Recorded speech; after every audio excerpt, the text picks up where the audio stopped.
So 1, 2. Test, test, test. Testing 1, 2, testing. Test, test.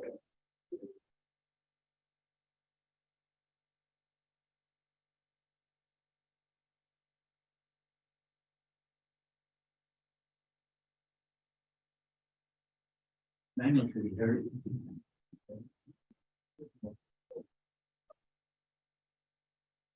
Yeah, okay.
Good afternoon. This is Council Delegate Herman Daniels, Jr. I'm on the line.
I didn't see you.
Honorable Azariah, Honorable Crowder, Honorable Henry, Honorable James, Honorable James, present, Hicks, Honorable Simpson, Honorable Slater, Honorable Ted. Roll call.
Missouri, Honorable Danny, Honorable Slater, Honorable Ito Paul.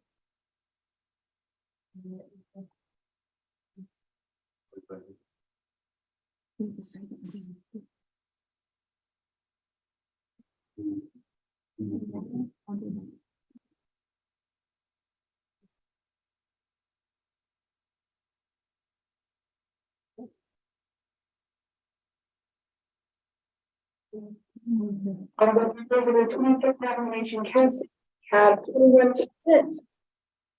Roll call.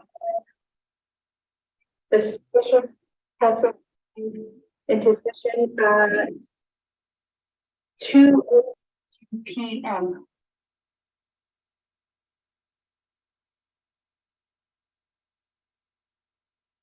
Riyadh and Hamidish was maintaining from this time individuals within the gallery and so of the small and kind to show them that on version of the application.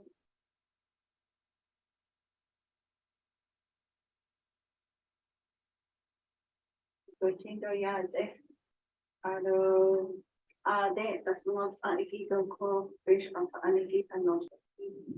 The code national nashigito professional ko should Asian then he crystalline curly she had long.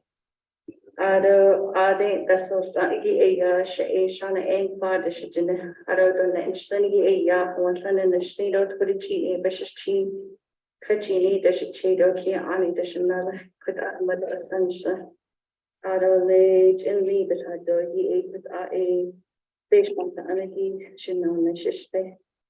A head long, who did to the Zendeniki, egg a chi be hasty dolly, when she had a genre like Crashman has done the crash at the lean the injoba. Fish on the anarchy, who the shishigi a be kidding eat the late other poor in an annie and then he. Should Deja crystalline curly age though. A code the a bunny a do the coon on the shindeniki though. I don't have one has anigito code. She did the bagado code that I not gloshi outmaje. Benesi doesn't. Hale a co into her case na had batsy send a beats a lot of it. I don't code in our sauce ni hidasa so a thought.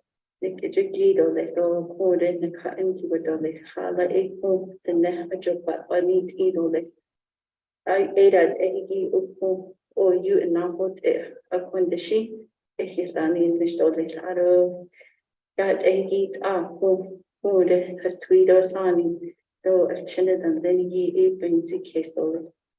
A good a citizen a big hasty dolly. Ado code shut in then he is Beno Jonago Nahatswadizin Artsmaja Ato Benelli Dole. Ado Kushnan Auto Bicata Aya Kusa A Benamnestahlo Ado Kude Sa A Le Sanafe A do Preso Oko A Tiba Hopi Capo A Bicati Idole. Ado Kude we hit on Don his Chenet Don Himahi Hija. Himasan in Hitche, then Naled and Lenigi A Arts Benelli Dole. A quit a Jana go a but what is in Dolly. A quit a Jana has screens, addition, Jana has screen, Jana has screen, Jana has screen,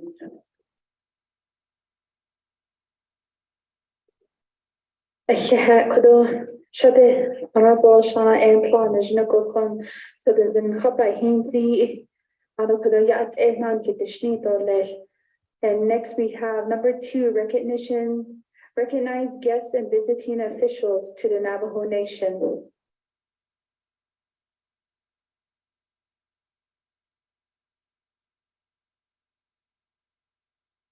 Then go a kunen Then now Astohiki, number 3, review and adopt the agenda.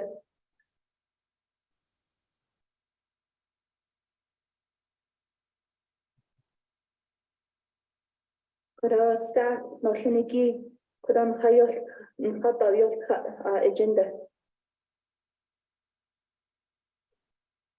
Thank you, Madam Speaker, Curley. This is the proposed agenda of the 25th Navajo Nation Council Special Session, Thursday, February 2nd, 2023, Navajo Nation Council Chambers, Winter Rock, Navajo Nation. Presiding Honorable Crystalline Curley, Speaker, 25th Navajo Nation Council. 1, call meeting to order, roll call invocation. 2, recognize guests and visiting officials to the Navajo Nation. 3, review and adopt the agenda. 4, old business. 9. 5, new business A, legislation 0005-23. 6, close of session, announcements, adjournment. Madam Speaker.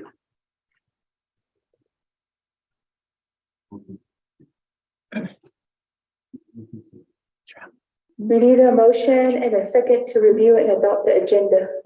Motion by Honorable Johnson, second by Honorable Arvizo.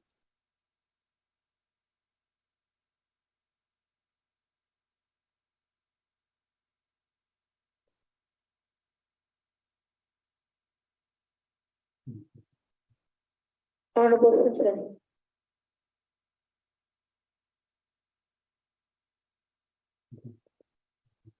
Thank you, Madam Speaker, members of the 25th Council, guests in the gallery, and guests that are watching the session here on YouTube.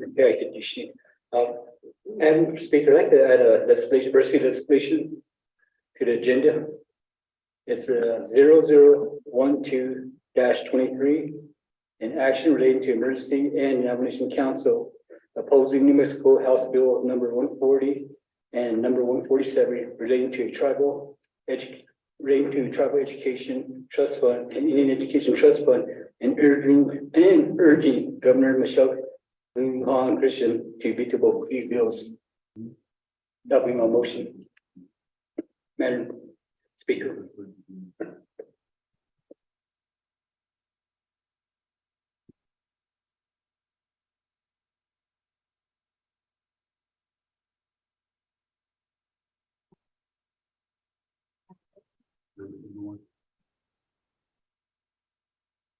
We have a second by Honorable Toth.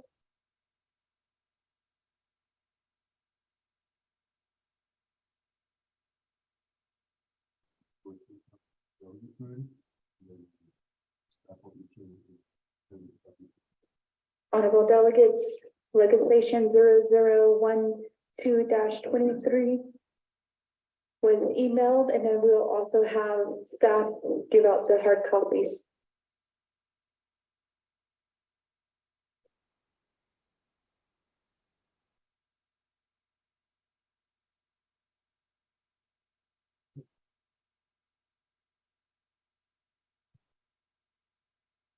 Any comments to Amendment 1 to the agenda?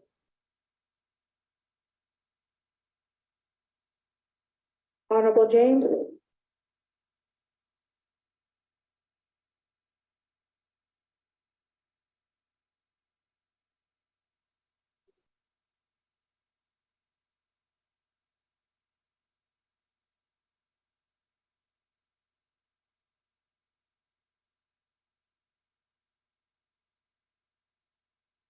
Honorable James, if you're online.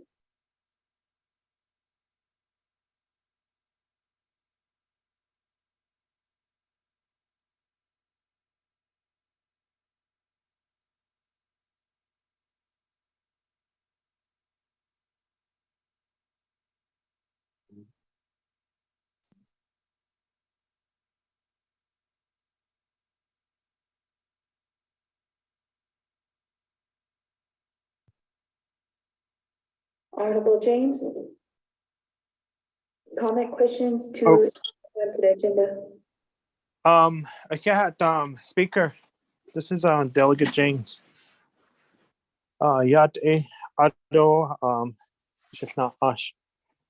That amendment. In lagi kwadodo ninch ke doni. Shada zabi doso. Belke no Ajigi. The legislation 0011-23. Nacheta look on tail. Ajit safe because anje Ajabinal sauce extension aho inch Kate in that legislation 0011-23. Do a base of 9-inch Kate aho inch Kate the time frame of the funding that has already been allocated. Akot a kodo binadel kidolis adats dohnik be kino ajigi. Reserve my time. Thank you, Speaker. Reserve time of 3:52. There is a request for modification to amendment number one. The motioning party, Honorable Simpson. Madam Speaker, to all members of the council, that's fine with me. Thank you. Honorable Toth, do you concur? Hakoshi. There's a modification to the amendment. We'll have staff do that email and also give you hard copies to legislation 0011-23.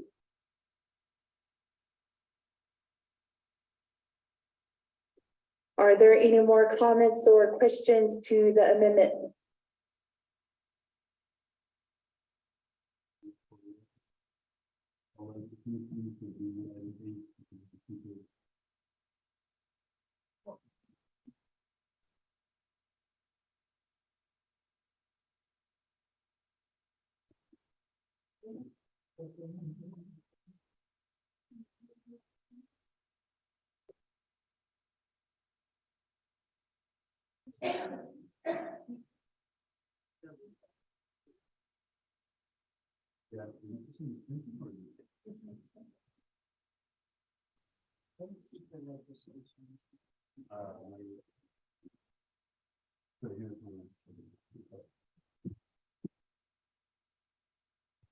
Honorable Daniels to the amendment.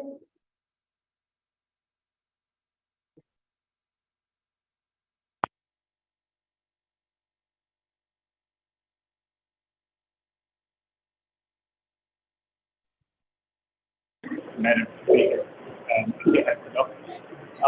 have a question to Don later regarding the modification that's made by the Delegate James. That legislation 0011, the emergency legislation connection with that in my email. And there's another legislation, 0010. 0010-23, 8 of the 00108 is just the regular legislation control committees. But this one, emergency legislation for Hetalia. At least it's Madam Speaker. Reserve time.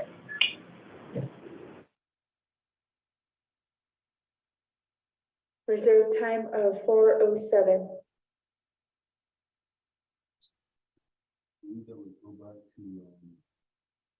Honorable James, green, which is 10 and 11 is 11. Turn 10 into an emergency. So you can refer this.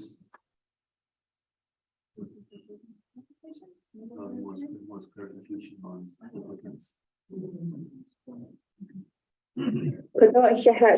I think regarding Honorable James legislation. Honorable James, if you are still online through Zoom. Speaker. Adotan Shina Ade Bahna Adin Kidigi need Ajit legislation 0010 to Ajin not Sosia Oko Kodo Dan Hade Nishigi Nata Division of Community Development Ade Jo A base or Ajis Net Ako ako at skillo ako kwadot na chete edad na iki ko in sese chete edad na iki bechen do liecho no hot yana o ka ako eishi kwado shabo so doshi do be la as late doshi de ajo ot hana so stolis kot ela kota shina honorable Daniels speaker.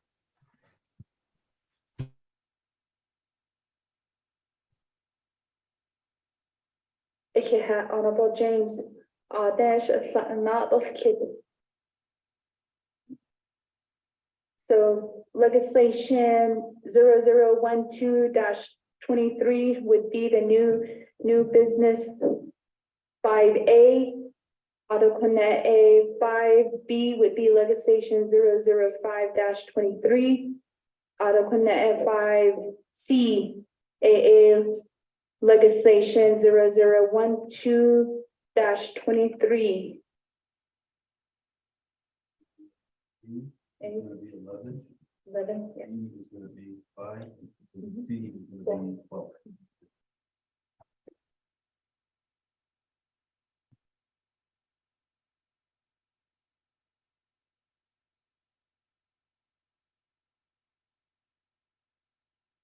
Hakoshi don na ulkidigi to amendment 1. Let's go back to reserve time though. Honorable James, you have reserve time of 3 minutes and 52 seconds. Speaker, I waive the rest of my time. Thank you. Hakoshi. Honorable Daniels, you have reserve time of 4 minutes and 7 seconds. Madam Speaker, thank you, Jeff. So, I just need to modify the match for those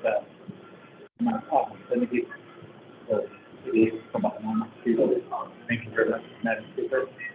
I yield the rest of my time. Wait the rest of my time. Who is it?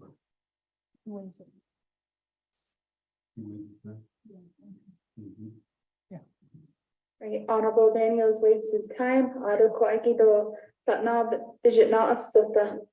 There's no reserve time, and also there's no one in the queue for any comments or questions.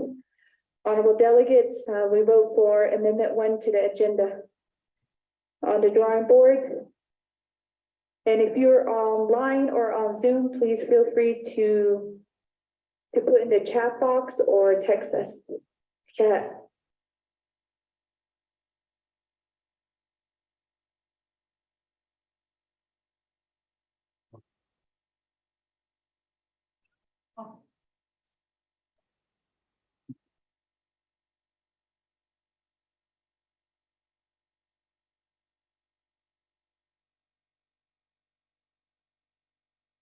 Honorable Slater Green via text. Honorable James Green via text.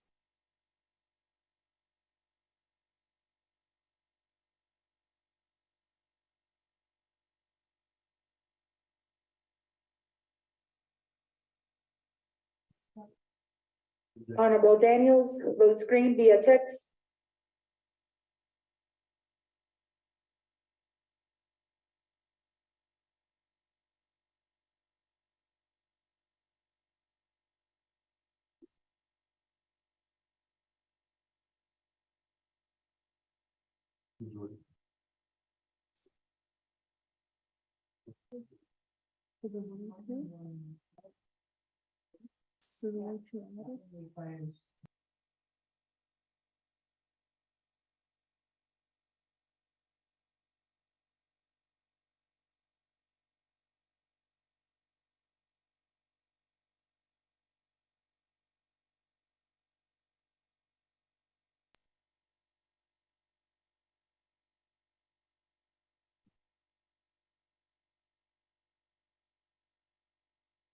Honorable Crotty. Honorable Yanito.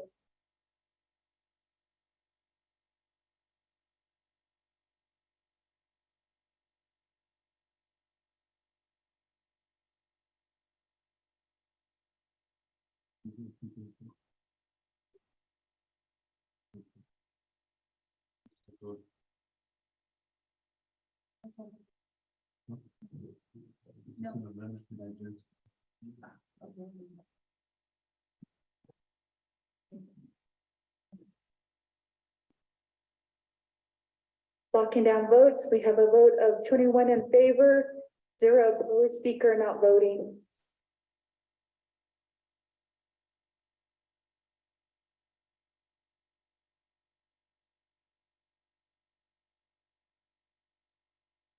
Back to the main motion to review and adopt the agenda. I don't see anybody else in queue. Calling for a vote to review and adopt the agenda. Staff, could we have a second reading? Thank you, Madam Speaker Curley. You have one amendment. Amendment number 1 is to add legislation 0012-23 and 0011-23. Legislation 0011-23 will be new item A, and 0012-23 will be new item C. Madam Speaker.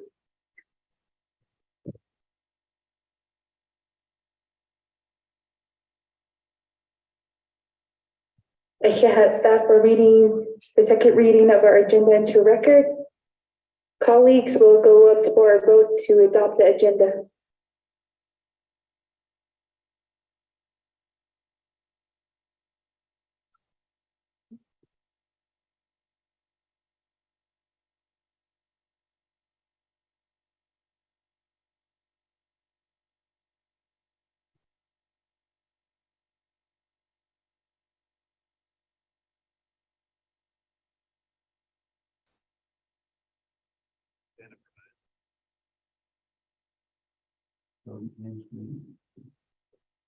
Honorable James votes green via text.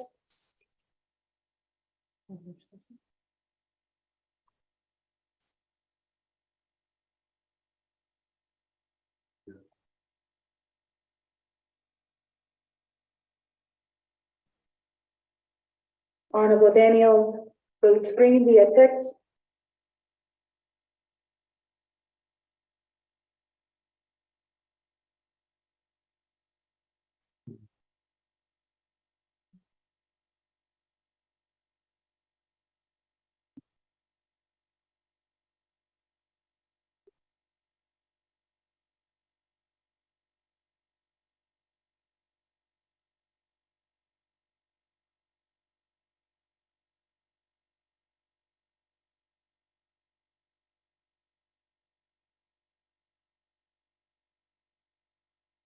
Thirty seconds to vote.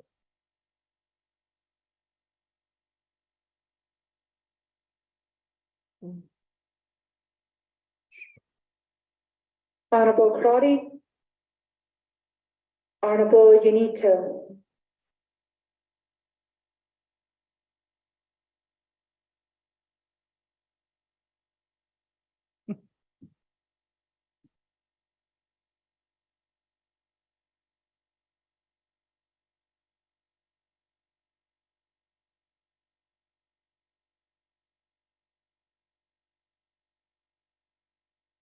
Honorable members of the 25th Navajo Nation Council, we have a vote of 21 in favor, 0 opposed, and speaker not voting.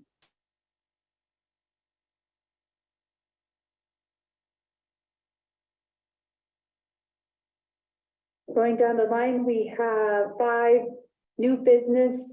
A, legislation number 0011-23. Staff, can you read into the record?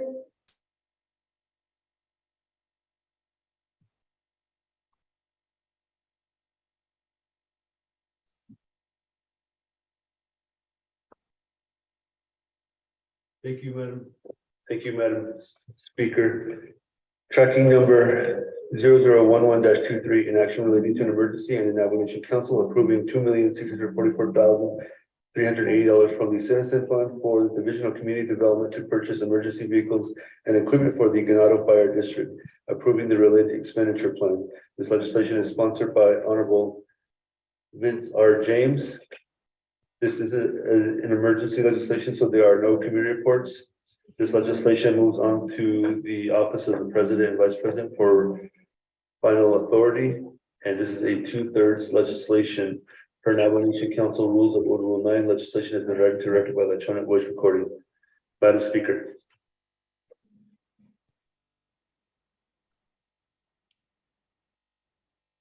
We have a motion by Honorable Rick Ines. Is there a second?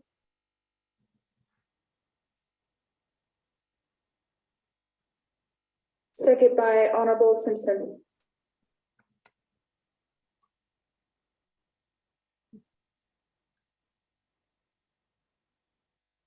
Do we have any questions on the legislations?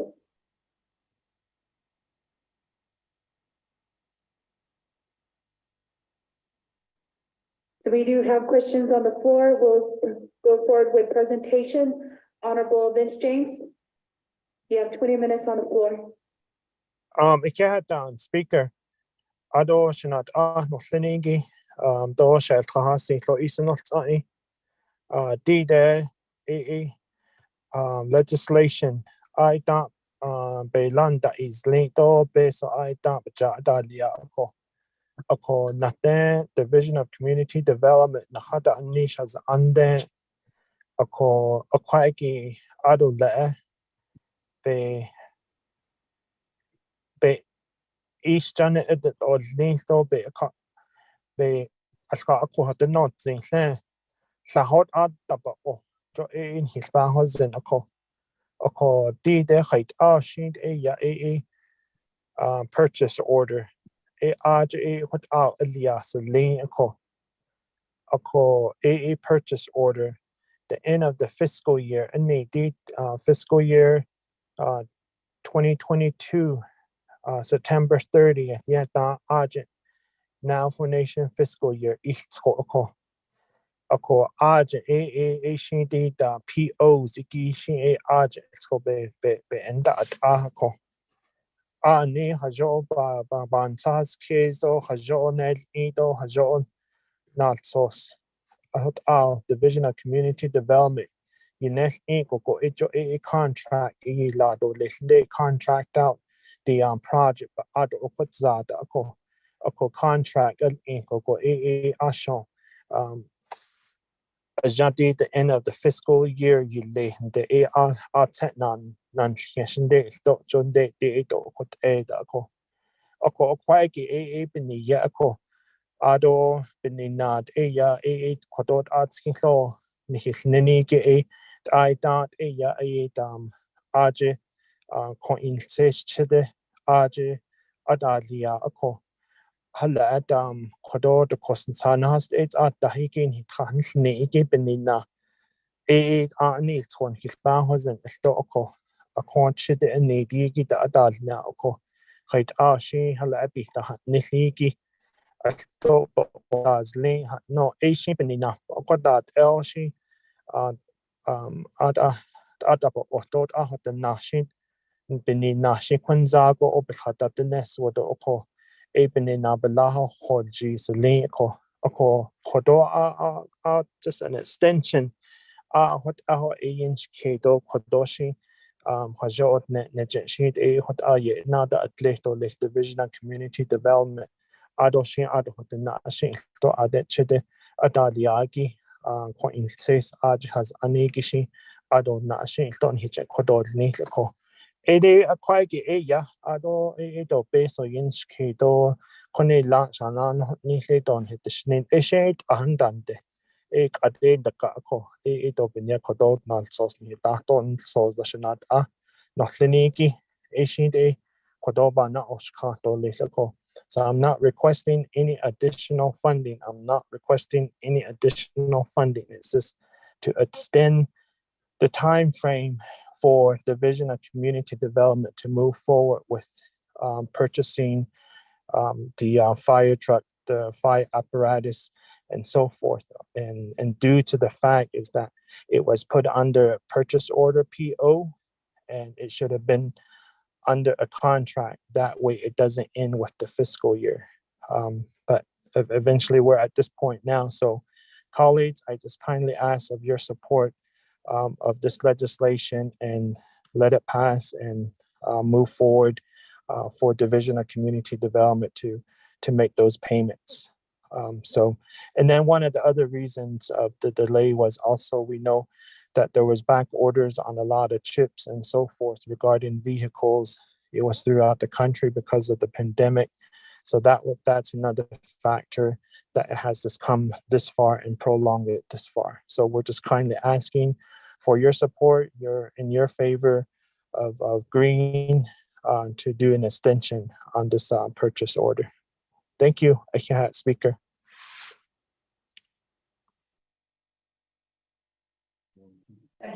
Honorable Daniels or Honorable Bench James. On the legislation by Iki. Is there anyone in the queue for comments or questions?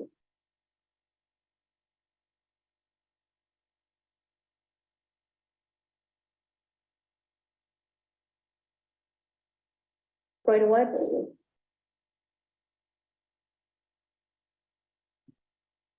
Honorable Parish.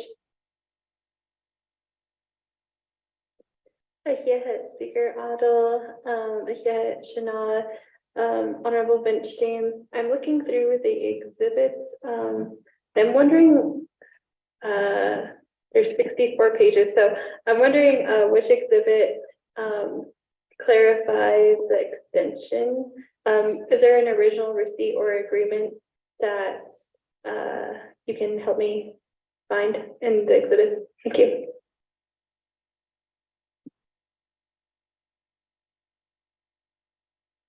Or reserve? 428. Reserve time of 4:28. I'll go back to Honorable James.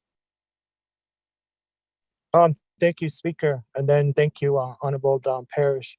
Like I stated, there is no contract agreement, and that would have and should have been the proper way of moving forward with this legislation from the get-go. But it was put under a purchase order, so there's no agreement or no contract in place. Thank you, Speaker.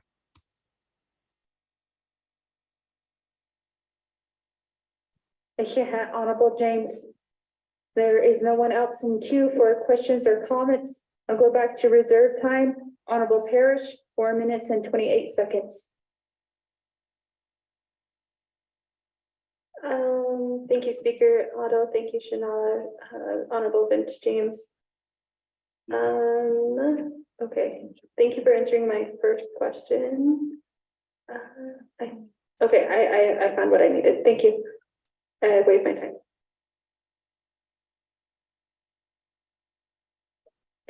Honorable Parish, I don't see anybody else in queue for additional comments to this legislation. Second call. Third call. And then we'll go to the floor for a vote. All to the drawing board for a vote. Honorable colleagues.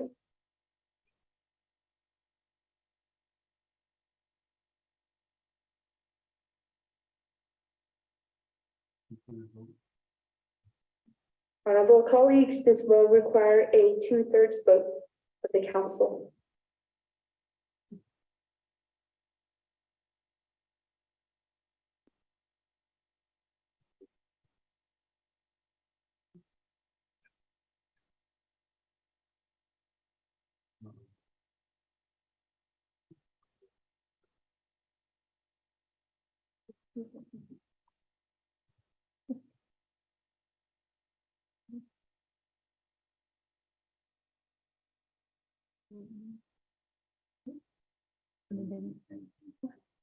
Honorable Daniels votes green via text.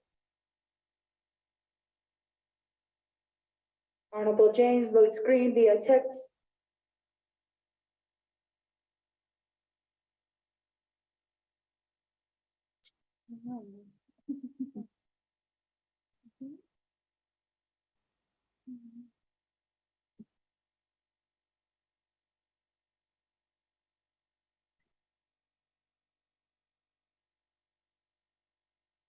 Honorable Crowdy votes green via text.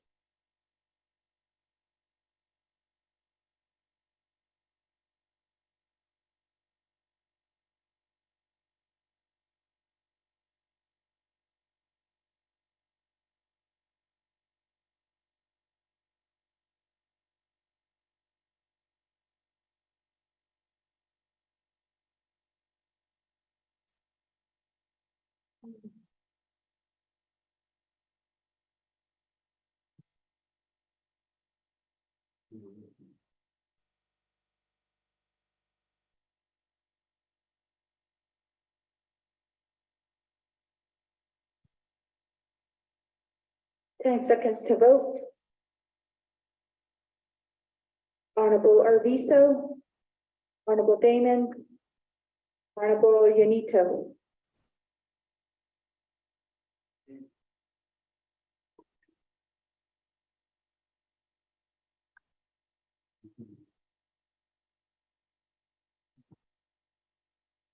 Locking down votes, we have a vote of 21 in favor, 1 opposed, and speaker not voting.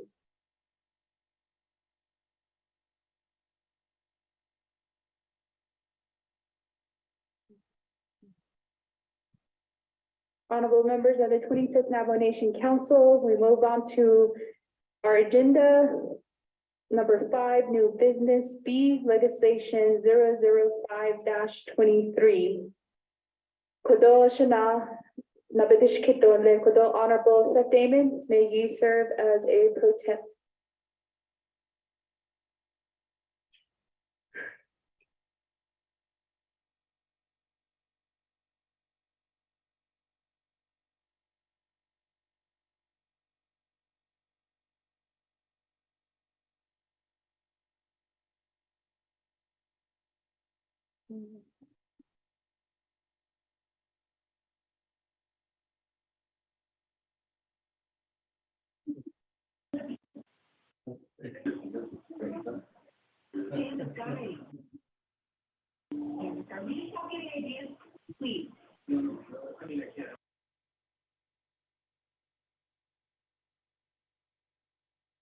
Thank you very much.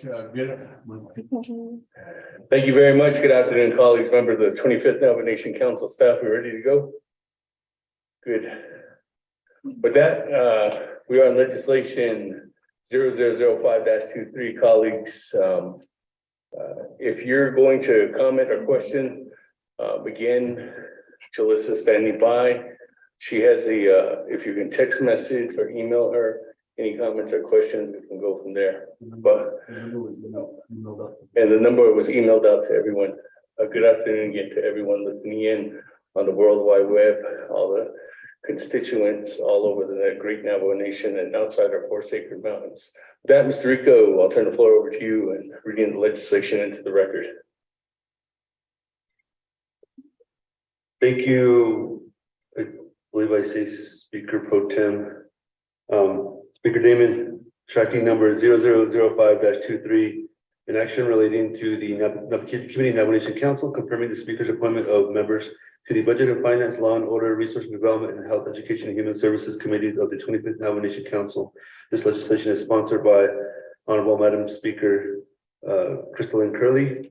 You do have a committee report from the Navajo Committee that happened this morning. The legislation passed and was referred to the Navajo Nation Council.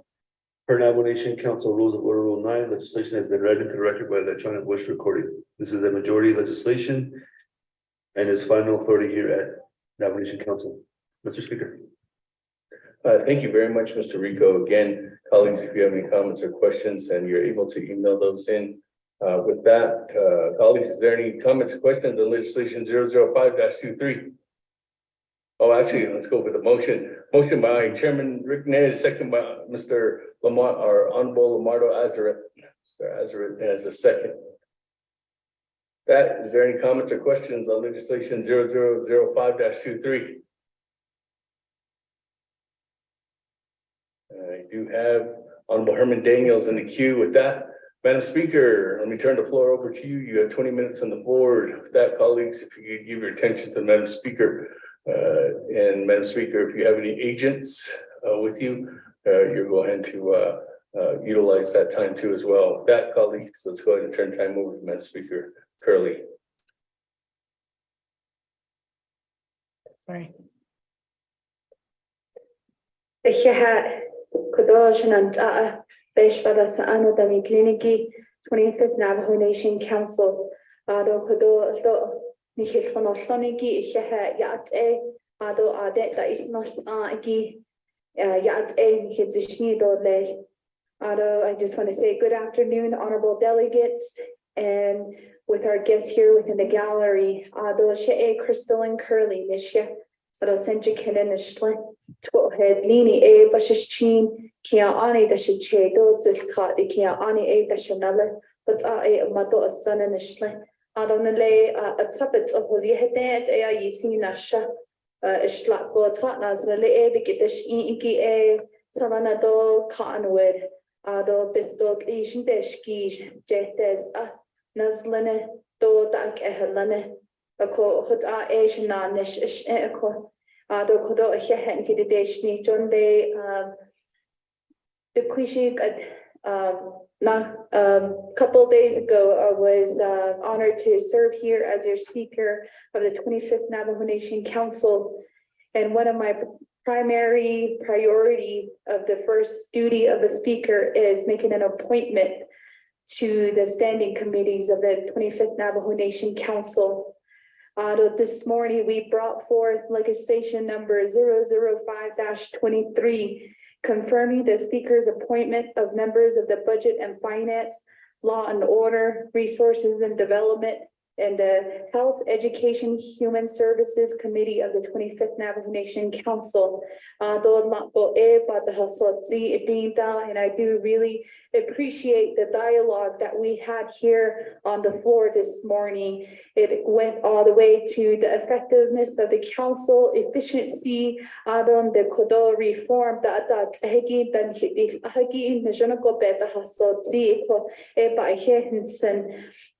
and each one of us have been serving on the 25th Navajo Nation Council for approximately a little over 3 weeks.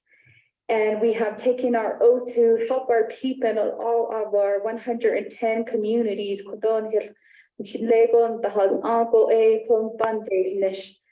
And I just want to thank my colleagues here for also stressing the importance of moving this legislation forward.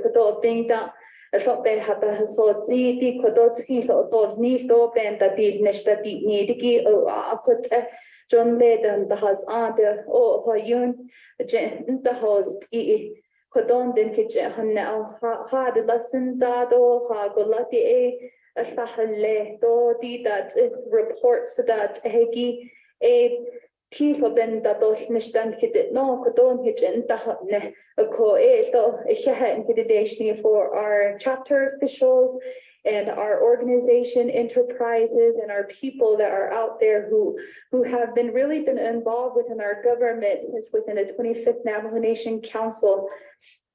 Both here within the local level, the state and the federal level, that we're still in a declaration of emergency due to the winter storms, and and those conditions are still in place to this day. So I just really want to express my gratitude for moving this legislation forward this morning. And also, there were many questions on the process of selection of the appointments. Legal counsel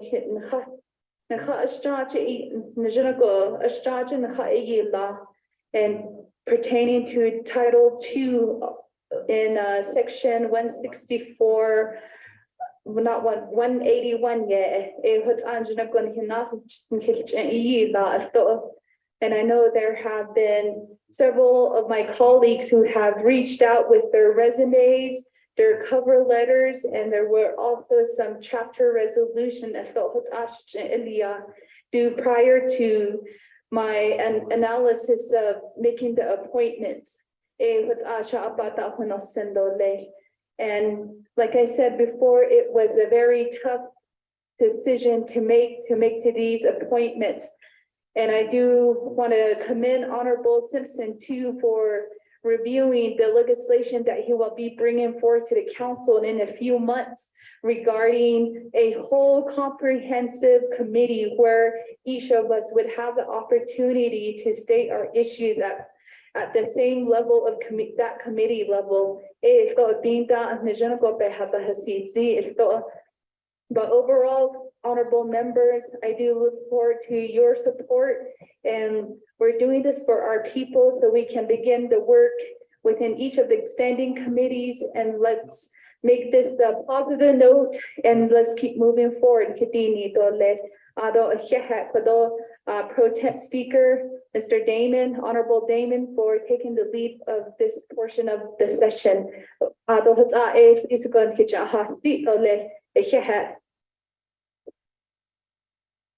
Oh, thank you very much, Madam Speaker. With that, colleagues, as we turn to the floor, remember, colleagues, this morning we're in a Navajo Nation Ki'itik Committee, so we had more than 5 minutes. Now you have 5 minutes, and if you don't use your 5 minutes, remember to reserve your time. So with that, Honorable Daniels, so go ahead and turn the floor over to you. Thank you, Speaker, Pro Tem Speaker.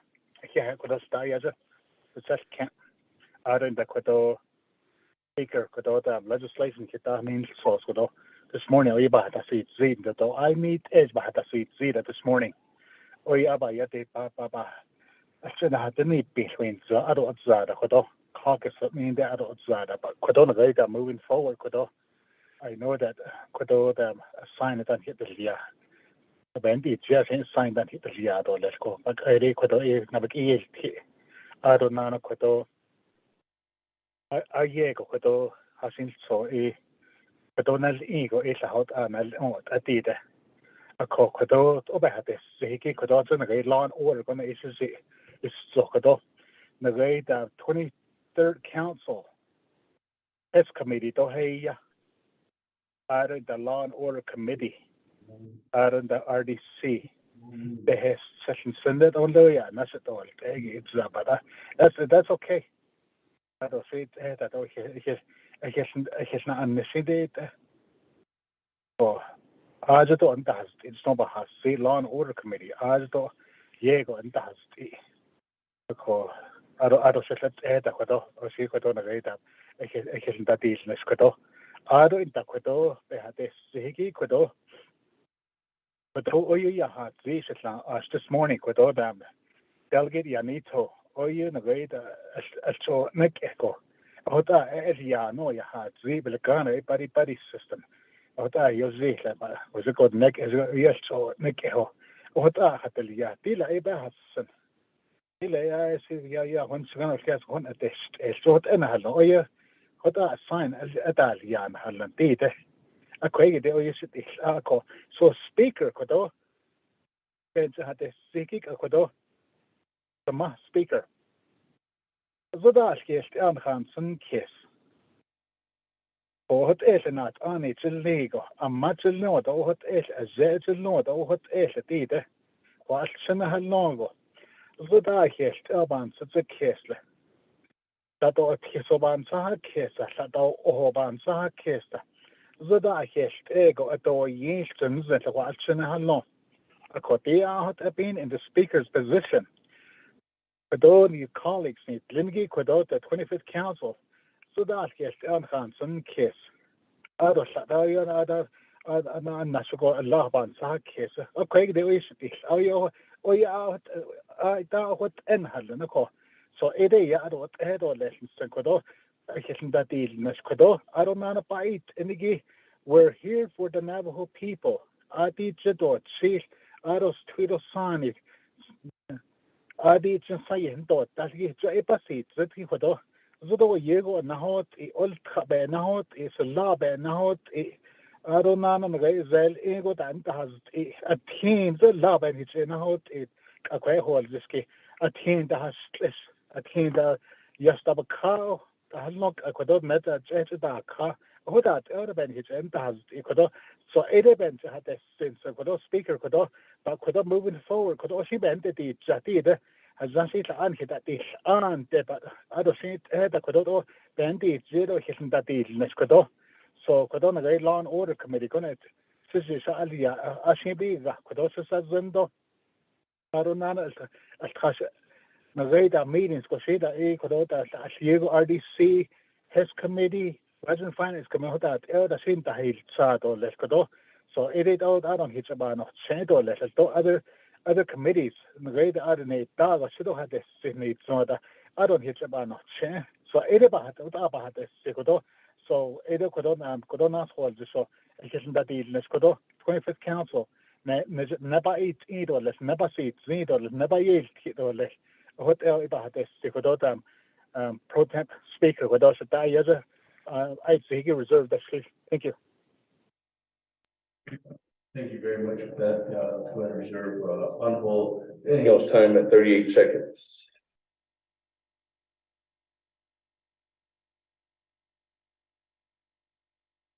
That, what I'm going to do, colleagues, is go to honorable Nota, and then I'll go back to you, Madam Speaker, for response at that time. That honorable Nota, floor is yours. 5 minutes on the board. Yate, Cinto. This is Delegate Nota again from District 14. The opportunity to be here. This is just for the record.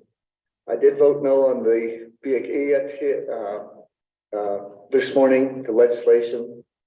I am still strongly disappointed and disagree with what took place in these appointments. But I am willing to work with the outcome and the appointees, and I just want to put that on the record.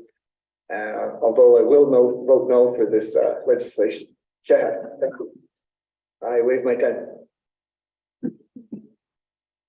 Thank you very much. With that, waiving your time at 4 minutes and 22 seconds, honorable Nota. Let me go ahead and turn the floor back over to Madam Speaker. Madam Speaker, the floor is yours for a response at this time.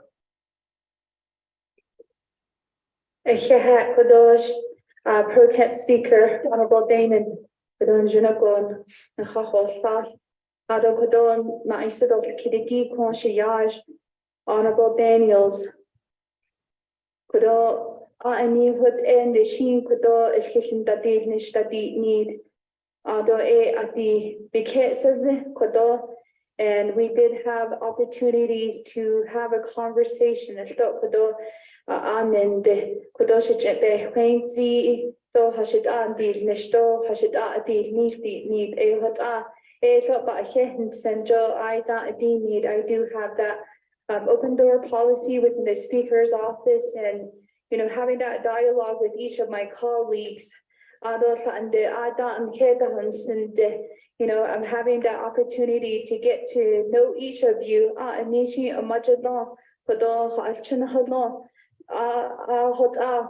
And equally go ban case go nash and I'm really looking forward to these new opportunities and these great dialogues that we already had this morning, and I believe that we are going into that right direction. Being that so issues on the final authorities within the committees. Committee and I'm really looking forward to those conversations as well. Honorable Daniels for being very understanding and willing to, have that conversation with me. And it's good to have that dialogue one-to-one. I'm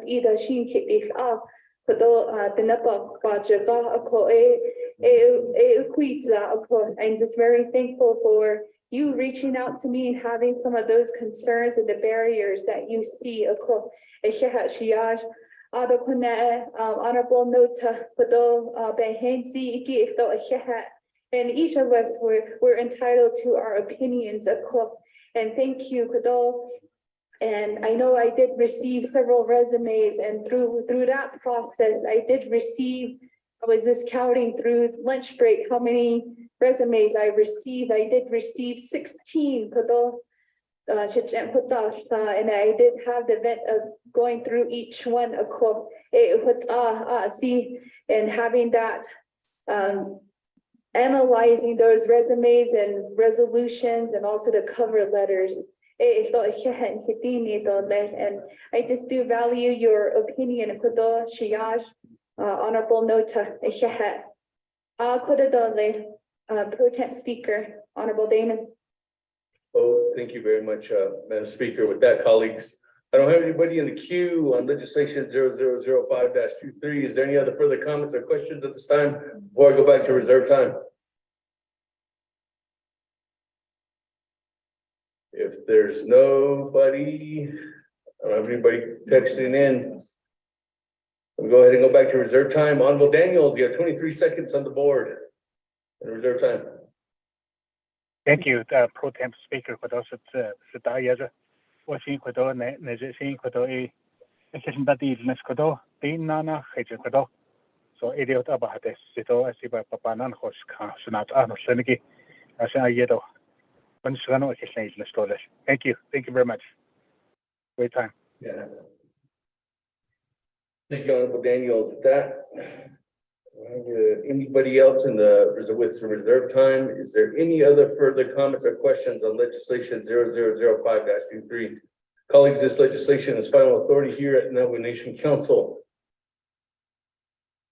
Going twice. Going 3 times. Let's go to board. Vote. Push your buttons. If you're on the line, go ahead and text in or notify staff that the way you're voting. Madam Speaker, how do you vote? Madam Speaker, vote green for the record.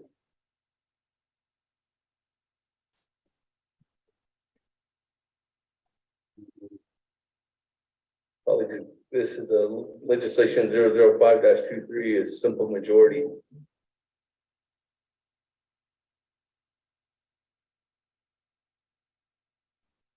That Honorable Daniels vote screen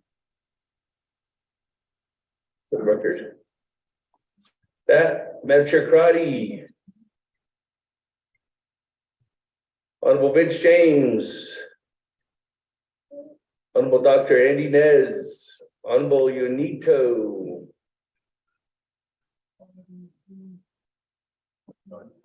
Madam Chair Crotty votes green for the record. Honorable James votes green for the record.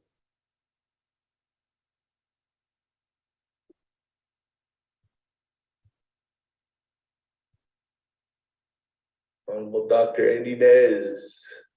Honorable Yunito.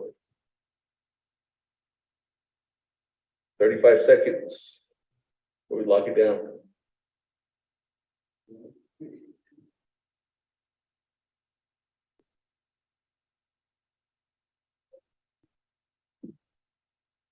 With that, colleagues, those are traveling to New Mexico Indian Day tomorrow. There is an agenda that Ms. Nakai passed out to as well. So thank you to Ms. Nakai and Deputy Chief of Staff Jared for helping assist to coordinate that with Ms. Patty Williams.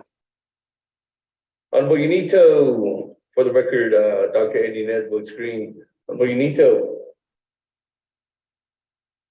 That 2 minutes timed out. Let's go ahead and lock it down.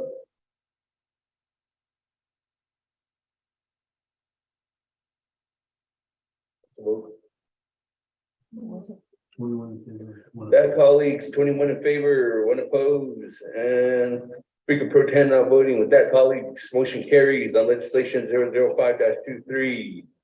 That on the committees, Speaker's office will go ahead and most likely give direction on when those committee meetings will meet. I don't want to speak for the Speaker's office, but they'll give that direction. That, Madam Speaker, is there anything else you'd like to state at this time? No. Madam Speaker, can you please turn Madam Speaker's microphone? Nana, well, they shall sign in the clinic 25th Navajo Nation Council. Kudoba Hen Kudo, not a so he Zabevana did legislation number 005-23 Kodoshin Nas Checo, Benane Nishto, Do Yego Kodo, efficient that the Nish, Hitini Dole. Thank you. Oh, thank you very much, Madam Speaker. With that, I'll go ahead and turn the gavel back over to you. Thank you, colleagues. Have a good day.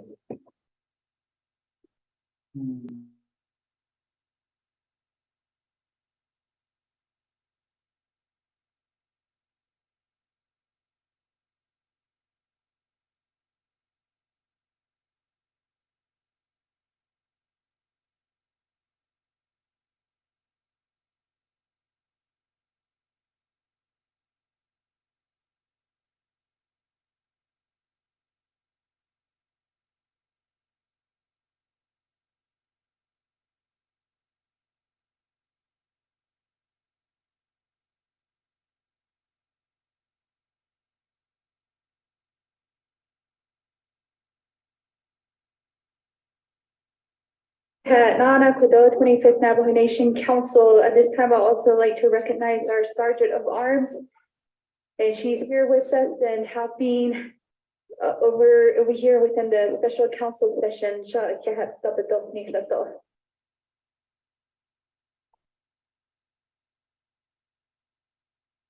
And going forward with our agenda, we have 5 new business C legislation 0012-23.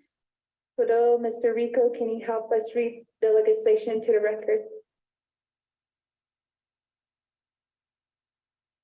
Thank you, Madam Speaker. This is tracking number 0012-23, an action relating to an emergency and the Navajo Nation Council opposing New Mexico House Bills numbers 140 and number 147 relating to a tribal education trust fund and in Indian Education Trust Fund, and urging Governor Michelle Lujan Grisham to veto both these bills. This legislation is sponsored by Honorable Danny Simpson. There are no committee reports on this legislation as it is an emergency legislation, and first it comes to the Navajo Nation Council. This legislation is final authority here at Navajo Nation Council. Per Navajo Nation Council Rules of Order Rule 9, legislation has been read into the record by electronic voice recording. Madam Speaker. Do we have a motion? Motion by Honorable Ricky Nez, second by Honorable George Toll.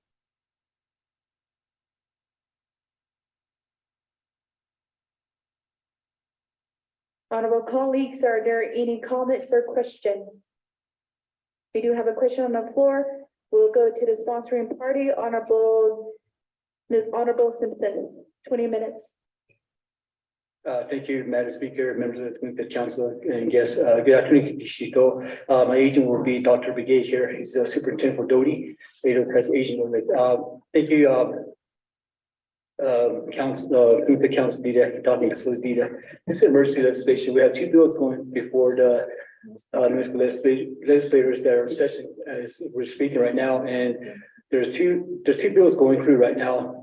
House Bill 140, House Bill 147, and it's being sponsored by Representative Lente. And this 2 bills does not really help Navajo Nation. So I'd like to have Dr. Gay elaborate on these 2 bills, Madam Speaker.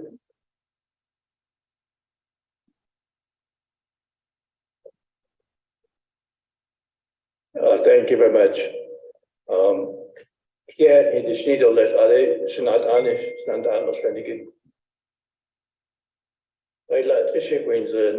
my name is Harold Begay, Dr. Begay. I'm the superintendent for Department of Education. We need this 1 year ago.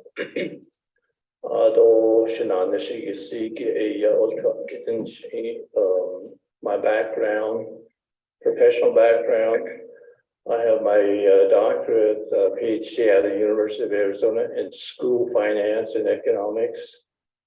And I work a lot with finance associated with schools. With 2 House bills,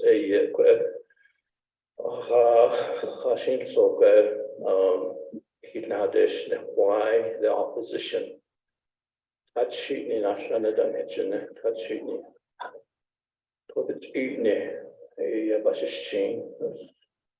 Look at the shit say now that's another. The best vision in the way Pine Springs, Hawkjoy, Ashley, Kidad, Ado, Shadalia, Lada a change, no additional Ado. A Yesina Shahaton, this is I'm actually from Tuba City, South Tuba. And this is the first time I've worked with an Afro Nation, and certainly it's truly an honor, privilege to come before you. The purpose for opposition coming millions of dollars, the way Martinez Yazzie lawsuit came from there. Now, the distribution of those funds on both House Bill 147 and 140. The 90% of the distribution, they want that to go to equal amount, for each tribe in New Mexico, equal amount. 10% of the money distribution per pupil, dollar. A backpack, they have $1 in their backpack. Out of the millions of dollars, only 10% will be based on enrollment. 90%, I don't have the exact dollars, but millions of dollars, 90%. Equal amount to each tribe, irrespective of the number of tribal members or the school. So Navajo Nation, New Mexico population, Navajo, there's a number that I was given. I do not have the figure with me. I just came out of a board meeting today, so I had to rush over here. But the equal amount to each tribe, here's the dollar, okay. For the 19 Pueblo tribes, each tribe will get $102,300 for the 19 Pueblo tribes. New Mexico Apache tribe, same amount again, $102,300 for the 2 Apache tribe. The Navajo Nation, they will only get $102,300. $102,300. The 90% equal Niniki. If you go back up to Pueblo tribe, $102,300 times 19 tribes, Pueblo tribe will get $1,943,700. $1,943,700. Apache tribes with 2 tribes, they will get $204,600. $204,600. Navajo Nation, $102,300. So you can see equal amount per tribe. The Pueblo tribes will get a little over 1.9 million. The Navajo Nation will get $102,300. A equal distribution in school finance, that is as far as you can get from equality, equity. That's about as unequal as you can get.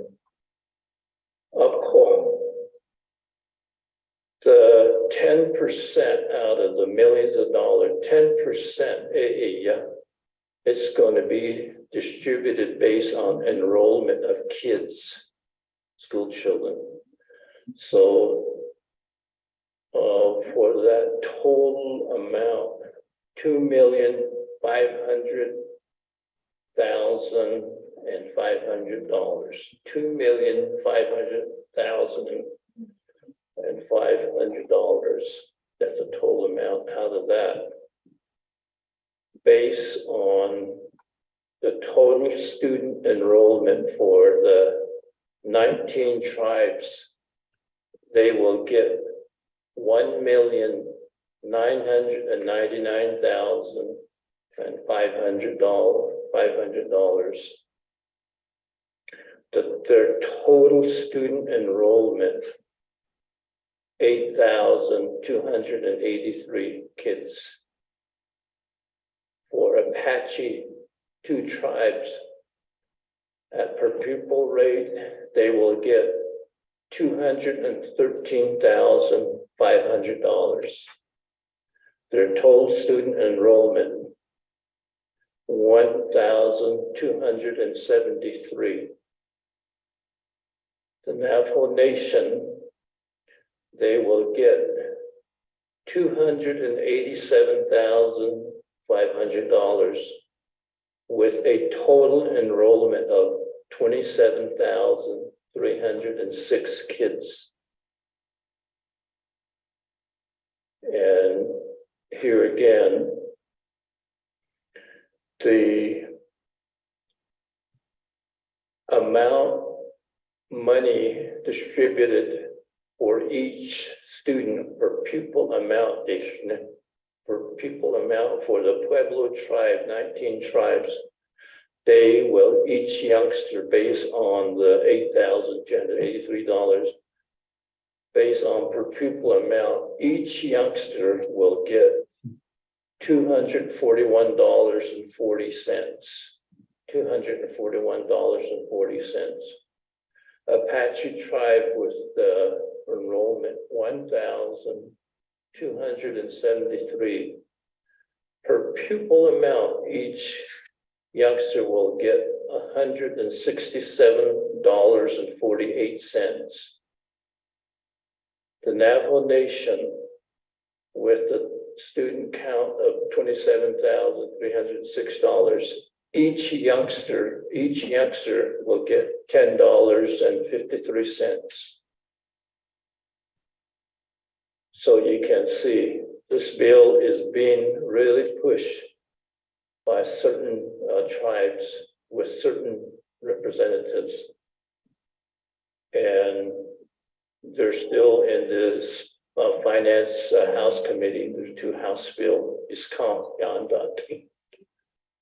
and they want government to government relationship on these issues. Emergency. We're asking to oppose these 2 House Bill 140, House Bill 140, and House Bill 147.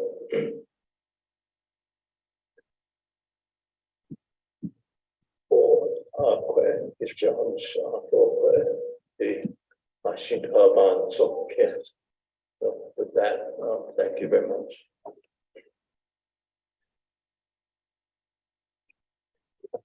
Yeah, Dr. Gay, joint contributing idea. And again, this two bills are sponsored by Representative Derek Lente Ada. So he did go before the Education Committee. The Navajo Nation was not consulted on these 2 bills. When it went before the Education Committee, y'all had all the 19 governors there, public governors. Not one Navajo leadership was there because we were not consulted with these 2 bills.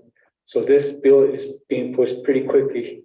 And next, the committee is going through the appropriation committee. So I really like to request the council to support this opposition of these 2 bills. They'll conclude our presentation. Thank you, Madam Speaker, and members of the 25th Council here. Thank you, Honorable Simpson, and also Dr. Begay. Couldn't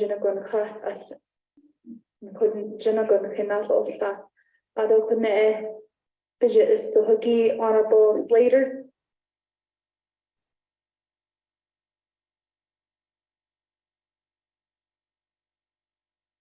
Thank you very much, Delegate Simpson, and thank you, Dr. Begay, for working on this legislation. It's a shame we don't have the former, she's undersecretary or what her title was, Lashana So in there, because I think the communication would have been there with the nation on this issue. I know that Navajo has made a position in the past that we want some sort of proportional or proportional distribution of this funding based off of enrollment. And my question is, two questions. One, I think it'd be very important for the people in this room, particularly those who are going to Santa Fe tomorrow, to explain the difference between the Tribal Education Trust Fund and the Indigenous Education Fund. And that's my first ask. And then second is, why are we asking for a veto instead of amending the legislation, since we have a vehicle and a budget surplus this year? Because a veto could lead to no legislation ever to fulfill this purpose, or a trust fund, say next year, if there's a deficit, that could be a lot smaller. I'll reserve my time. Thank you. Reserve time of 3:58.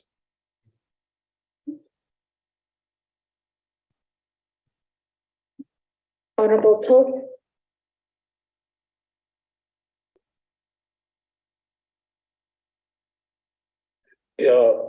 Yeah, no, not yeah, there's uneven con is about this con in so that and so the Mr. Sampson, also Mr. Begay. Thank you, Dr. Begay, Madam Speaker.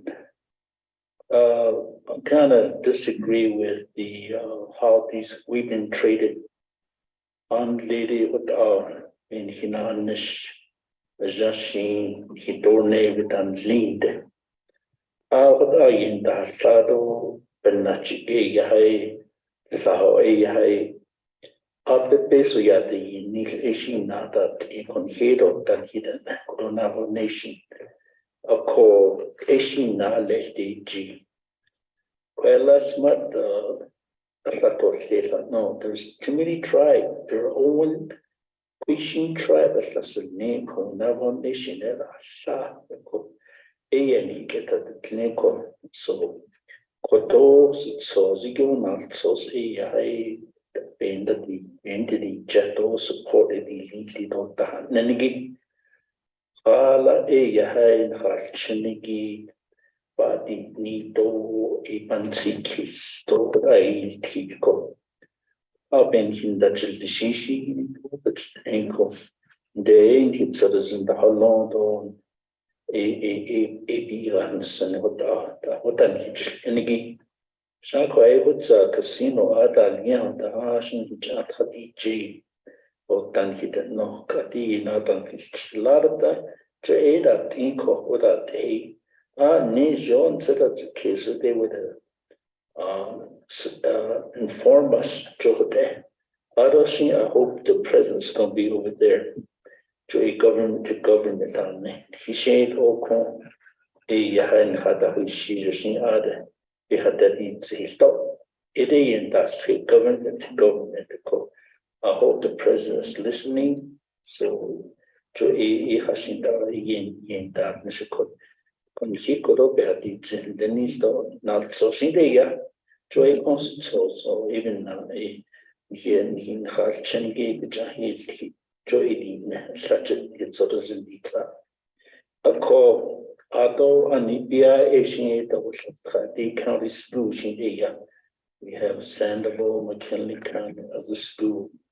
That Asian at the Sniko.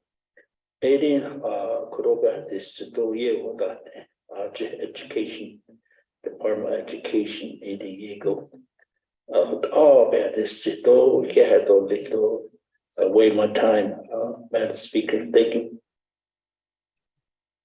Honorable Toth, waive time. Up next, we have Honorable Eugenia Charles Newton. Thank you for that. So in terms of the legislation that we are currently talking about right now with this being in front of the New Mexico legislature, you know, I was reading the legislation. I know that there was some documents that were submitted on behalf of this legislation from, it looks like there was the Attorney General's office that submitted documents, as well as other offices.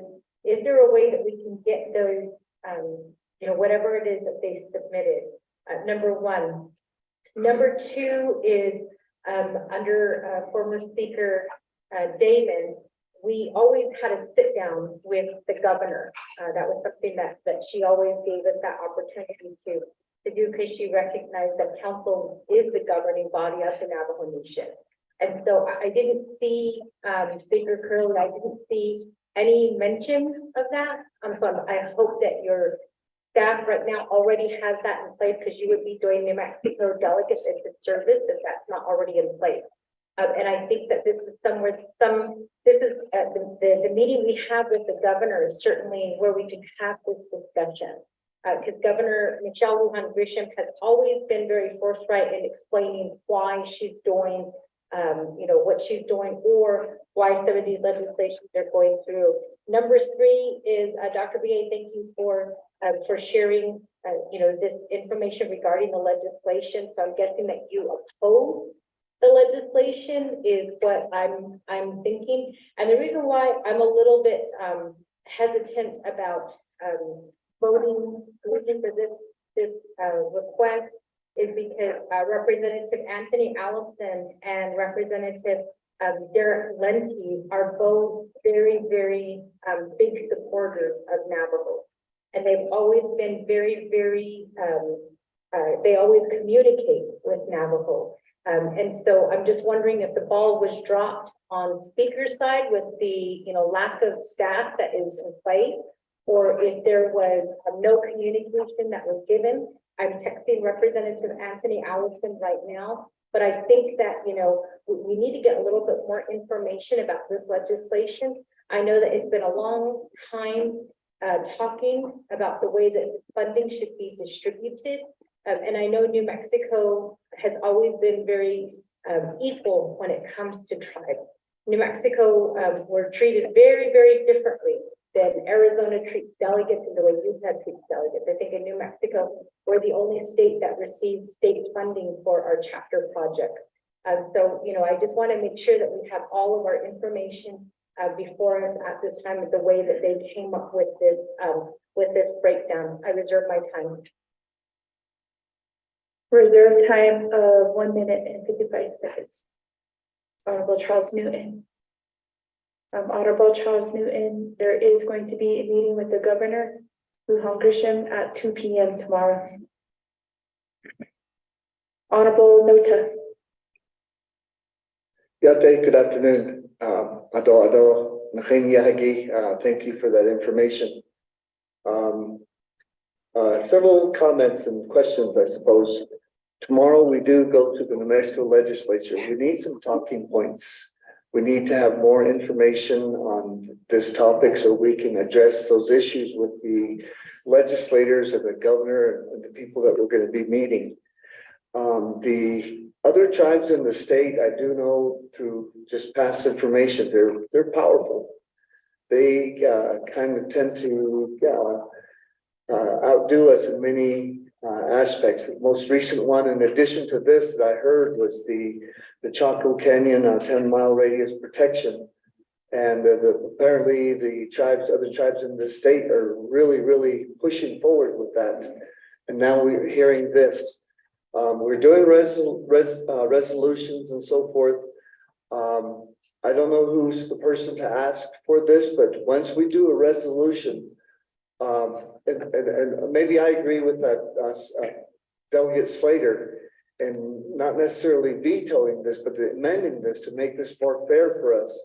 $10 per child versus $241 per child. Obviously, that's very wrong. And so what I guess I'm asking is, once we get this resolution passed, I haven't seen the resolution in itself, but what are we asking for other than the veto? What kind of response do we want?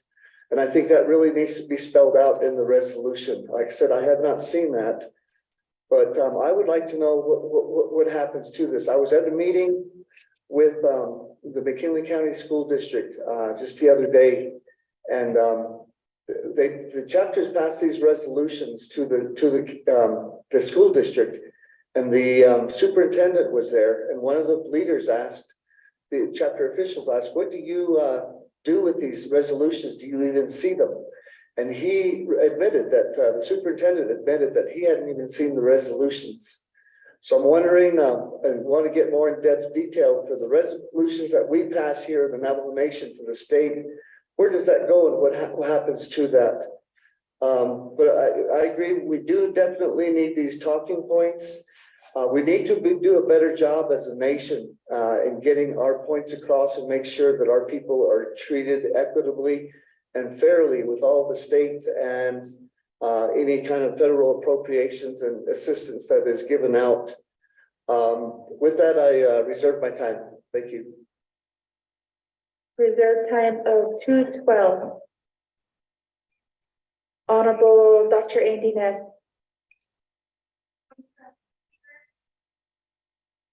Point of privilege, Honorable Charles Newton. Thank you, Speaker. Per Rule 16 under the Navajo Nation Council Rules of Order, I do call this point of privilege to request the additional documents that are being referenced within the legislation itself. If you look at the legislation, it does say responses received from New Mexico Attorney General, Indian Affairs Department, Public Education Department, and then State Investment Council.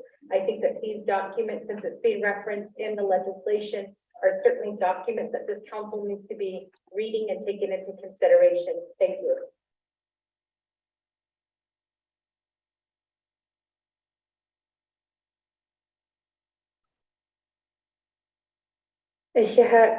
Honorable Charles Newton for that point of privilege. In regards to the documents needed for the legislation, what is stated in the legislation.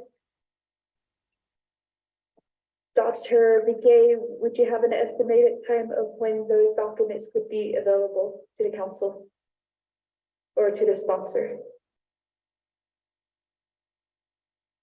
At this point, I'm actually working with the legislative staff. It's really not from my office, or that's working on this. So I'm really making my presentation based on the work of the council here.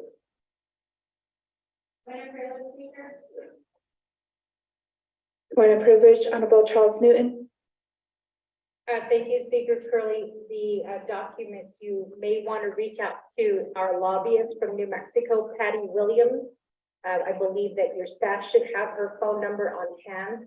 This is part of the response that was received to the legislation from the state of New Mexico. So I don't think Navajo Nation has a copy of that, which is why I'm requesting. So if you could get a hold of our lobbyist, she may be able to get those responses to her. Thank you.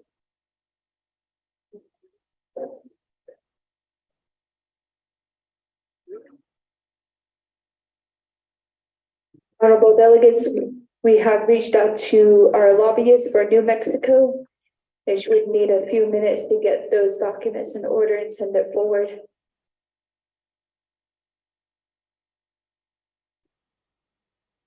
Honorable Simpson.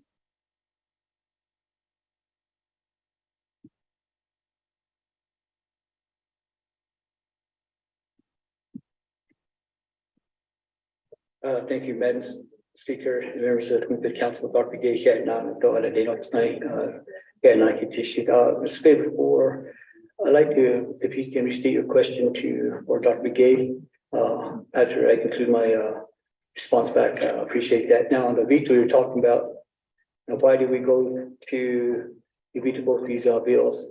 Again, this is a working document here. This is emergency legislation. Now, if you want to amend the legislation, that's up to you to make requests. This to the city council here to maybe provide some wording to where you take out the veto and ask to just be more equitable on these distributions. So I think that will work out and to amend this legislation. In terms of the documents, we did work with Patty Williams she's the one that brought this up through Dr. Guy and herself here in reference to this, what's happening with these two bills, 140, 147. So this is the documents she provided to us, and this is what we ran with to get emergency legislation. Madam Delegate Charles Newton, Auto opposing, as I stated before, these two legislations are moving quickly. And again, Lente is working with his 9 federal governors to get this passed. And with Mr. Allison here, Representative Allison, And with all due respect, does he really understand what he's co-sponsoring? What impact it's going to have on the Navajo Nation? So it's just all due respect to him that I think he really knows what the impact of this is a negative impact on the Navajo students that are going to school in the state of Mexico. So we really need to sit down with him and probably educate him what's happening with these two bills, Dita. Mr. Notes on AD Kitty, Honorable Delegate, Notes on AD Kitty, where does these resolutions go? When if it does pass, where it is right now, or if it's amended, we'll take that we'll take it to Santa Fe tomorrow. This is the position of the Navajo Nation. Remember, Namiket has the authority to state the position of the Navajo Nation. So we'll take this to Governor Grisham and legislator. This is our position of the Navajo Nation ADA. So, Madam Speaker and members of the council here.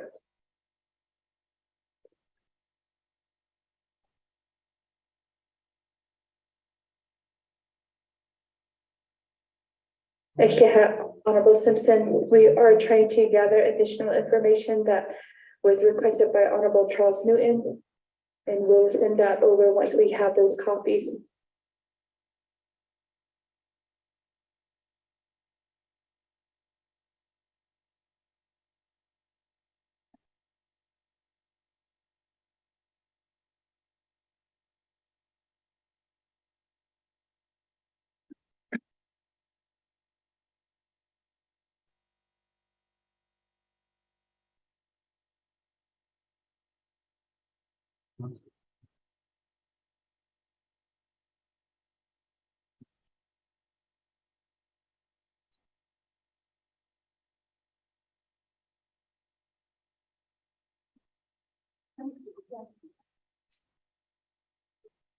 Colleagues of the 25th Navajo Nation Council, since we are in contact with our lobbyists, we're going to recess for 10 minutes, recessing at 3:38 and reconvene at 3:48.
So we'll proceed back with the roll call. You can press the button for your presence.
Honorable Daniels, Honorable Simonson, Honorable So, Honorable Yanito, roll call.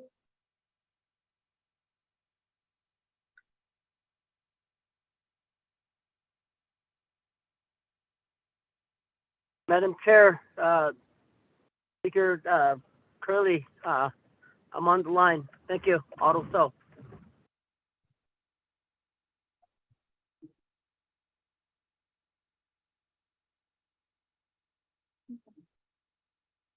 Honorable Daniels, Honorable Curtis Yanito.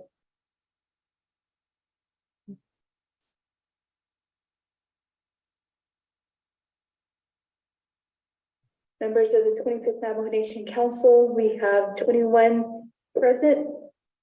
We'll reconvene session back at 3:54 p.m.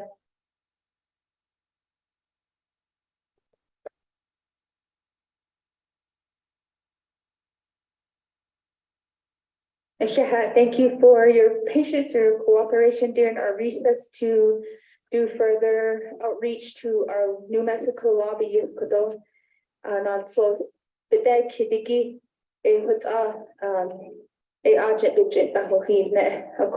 thank you, Honorable Charles Newton.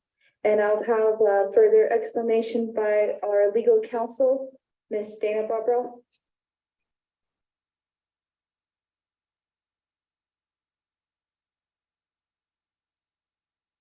Thank you. Thank you very much. So the request from Delegate Charles Newton, she wished to receive the response received from the New Mexico Attorney General. That is listed on the fiscal impact report. It's Exhibit B in your legislation. And if you go down about 2/3 the way down the page, and it is the first page of Exhibit B, you'll see it says responses received from the New Mexico Attorney General, then Indian Affairs Department, then Public Education Department, then State Investment Council.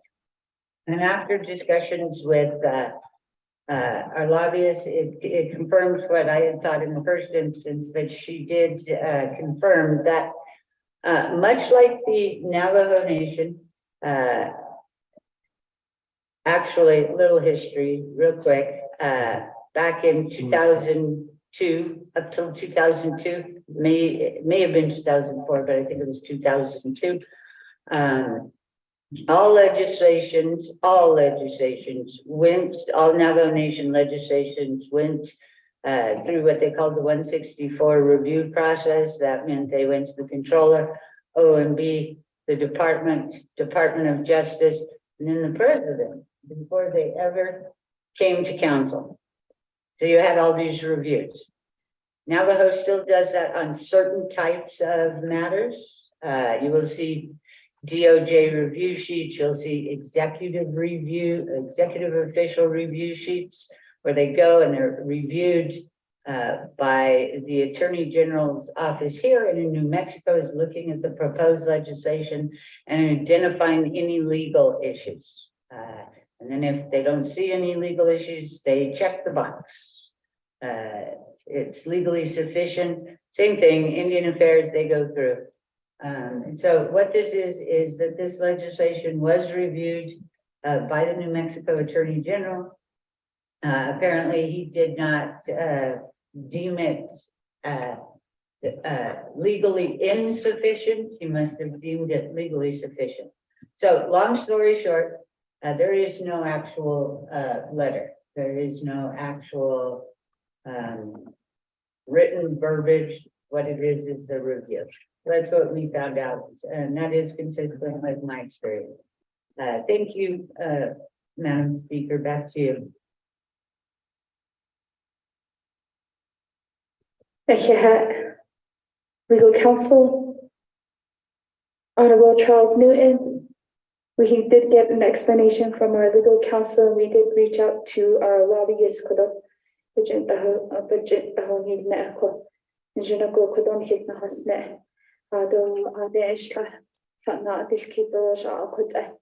Honorable Charles Newton.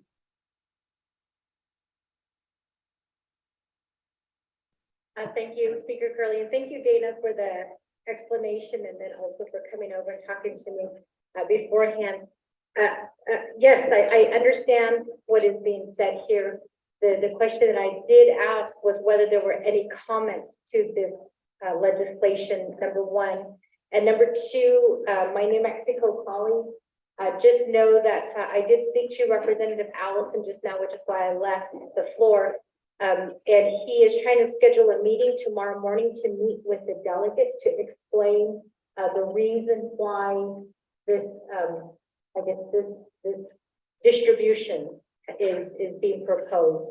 And so he is reaching out to Representative Lenti. So, you know, I don't know if we want to proceed forward with this just yet, or if we want to wait till the meeting happens to get better explanation about this bill. What I was worried about, the reason why I asked for these additional documents is if the New Mexico Attorney General weighed in, and if there is a law in place that requires this type of distribution, then, you know, that's something that we need to take into consideration. We don't really know everything that's happening with this legislation. And I just spoke to the Doty director who has been with Doty for a year. You know, and I'm sure Delegate Slater probably might have a little bit more information. He's got on HES during the 24th Navajo Nation Council. I just worry that we are, you know, we're kind of jumping the gun without really knowing everything. And at the same time, I have been texting teachers in my agency to ask them where they stand on this legislation, and I haven't got a response back yet. So I'm Speaker Curley. I'd like to ask to be excused at this time so I can travel down to Santa Fe for Indian Day. Thank you. Honorable Charles Newton. For the record, we'll mark Honorable Charles Newton excused for the later of this afternoon. For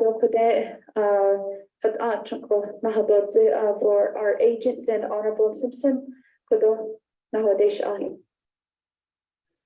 the privilege by Honorable Ricky Ness. Thank you, Madam Speaker Curley. Honorable Chair Charles Newton, what time is the meeting tomorrow morning? Honorable Charles Newton. Thank you. So Representative Allison did state that he reached out to Representative Lenti to schedule a meeting early tomorrow morning before Indian Day. So they'll get back to us when that date is, when that time is confirmed. So I don't know. Honorable Riquinez, Ebinigo, Ada Clow, Nihilavi is the Hitle, Adishi, if we invite the representatives to that discussion and that briefing tomorrow morning at 8 a.m.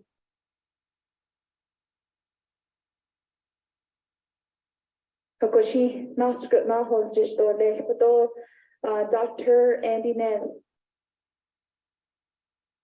Great, Madam Speaker, and to our sponsor as well as our co-presenter there, Dr. Begay. So one of the suggestions I had when the New Mexico delegates got together yesterday with Patty, or the other day with Patty, was to also hold off because we have an opportunity tomorrow, as it was mentioned here by Madam Charles Newton, to discuss openly some of these concerns. I know there's a lot of different interpretations leading right now to House Bill 140, 147, and how it also relates to House Bill 149. And moving forward, I also suggested that we kind of have ourselves on a similar position with the president's office. We certainly don't want Governor Grisham to obtain separate perspectives coming from both the council as well as President Nygren and the executive branch there. So I also feel that this should be held off for the time being until we physically in person get the updates. And also on the page, I realize there's no page number. Oh, page 3. You have there that the Navajo Nation number of children is 27,306. Is that a reflection of just New Mexico students? Because I feel that it's a lot less than that, just so that we have accurate information in front of us. So I just wanted to mention that. I reserve my time. Thank you. Reserve time of 3:28. I don't see anybody in queue for questions. We'll go back to sponsor, Honorable Simpson. Thank you, Madam Chair, members of the Committee Council. Going back to Dr. Nez's comment, number of students, if you look at the fiscal impact report, page 1 and 3, the number of students within the state of New Mexico is 27,308. It states it on the report. So that's what the number they're using within the state of New Mexico for the Navajos. So now we're being requested to meet with Representative Lente and Representative Allison. I have a high respect for Representative Allison. I work with him. We're very good friends. But my point here is that there was no consultation with the Navajo Nation from Representative Lente. As I stated before, when this went before the Education Committee, there was no representative call from the Navajo Nation to speak on this two bills, 140 and 147. The only leaders that were there were the 19 Pebbles governors. What does that tell you? This thing was being pushed pretty quickly. Luckily, we had some representation, former leaders of Navajo Nation that caught this and presented to Mr. Dr. Guy with NTU, Dr. Begay here, and Patty Williams and certain delegates. Now we're saying, let's go sit down with Representative Lente to explain to us. He should have done this before sponsoring this legislation. That's what he called cat. And we could have said our piece, how we feel about these two legislations, two bills. Kalinda, if there is respect, Representative Lente was sat down with Navajo Nation and discuss these two legislations. So I ask my colleagues here that we continue with this legislation and approve it. But I believe Delegate Carl Slater wants to sponsor an amendment. So if you can give him time, Madam Speaker, I appreciate that. Thank you. Yeah, Honorable Simpson. Next in queue, we have Honorable Sherilyn Yazzie. Thank you. Good afternoon, everybody, relatives.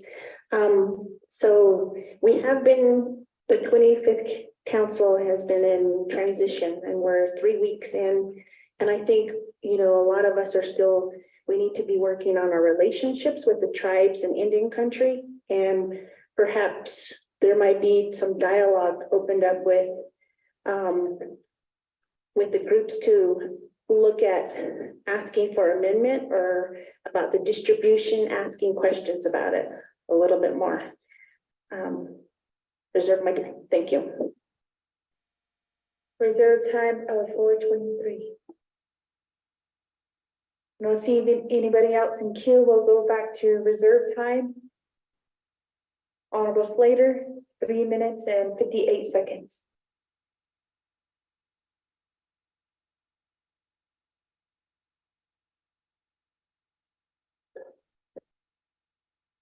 Thank you, Speaker Curley. I believe an amendment that I'd like to sponsor has been sent out to the council and to the Office of Legislative Counsel and the Office of Legislative Services. I'll reserve my time. Reserve time of 3:48.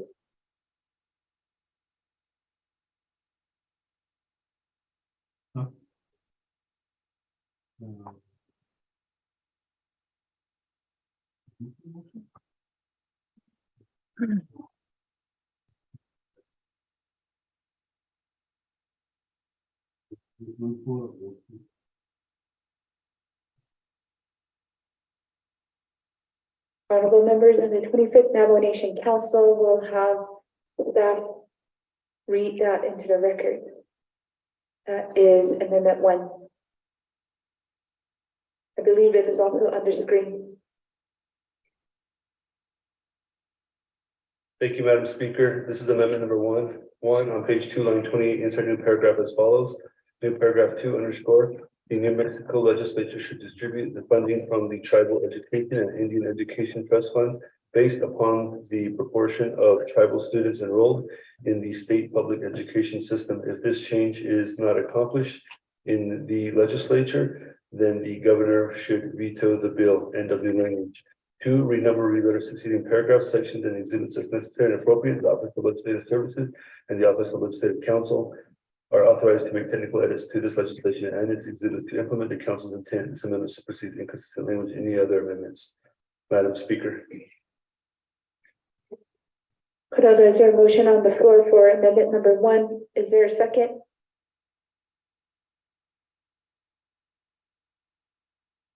Second by Honorable Norman Begay.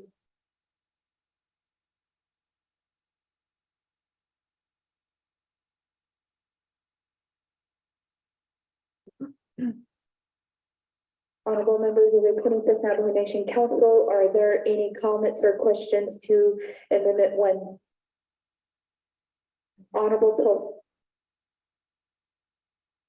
Thank you, Madam Speaker. With this amendment, also the legislation, it needs to be hand carried across and signed. Will this legislation or be ready by tomorrow? That's a question I have, Speaker. Thank you.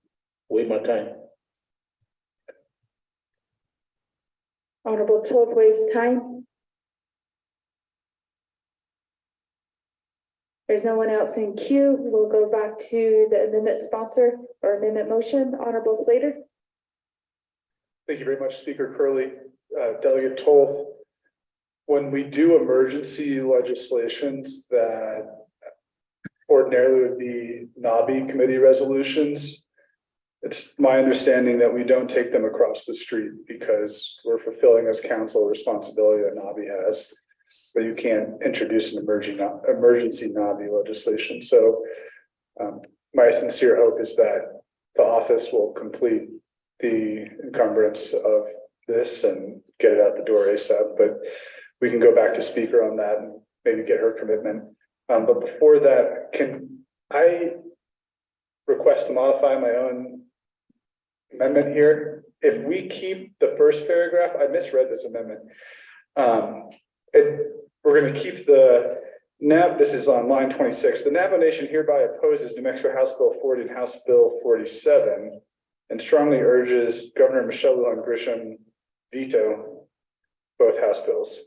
Maybe that, well, probably should be to veto. If that's the paragraph that leads into the second paragraph, then we're kind of saying two different things. So my request would be that we delete lines 26 and 27 or somehow make the two paragraphs work. And I hope legislative council understands what I'm saying. And then at the end of the last sentence in amendment 1, since there's two bills, I think we should say veto the respective bills or something to indicate that we're talking about two different bills, or we could just name the two of them. So that's my request to legislative council, and I'm happy to answer any other questions that you might have, colleagues, but the strategy behind this is that we establish or reaffirm the position that we've made as a nation before, and that is there should be proportional distribution of the funding relative to the number of students from a tribe enrolled in the state public education system.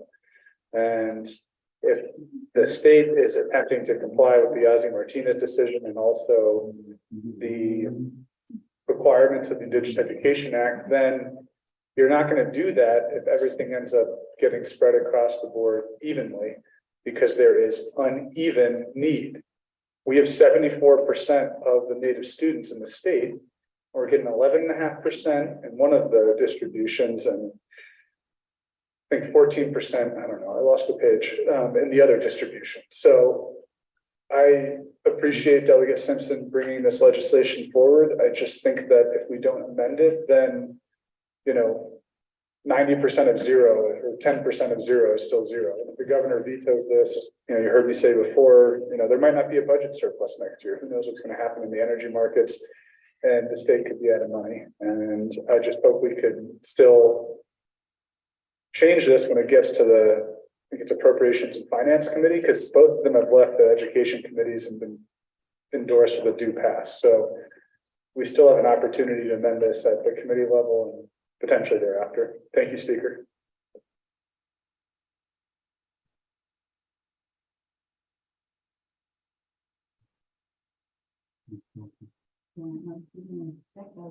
All right, we'll give a little bit of time for our legal counsel to make that modification. Could a second party, Honorable Norman Begay, concur? Honorable Toth, for if there's coordination with President Unigren, he is aware and we have been keeping in contact. That resolution is on the floor today, on the council floor.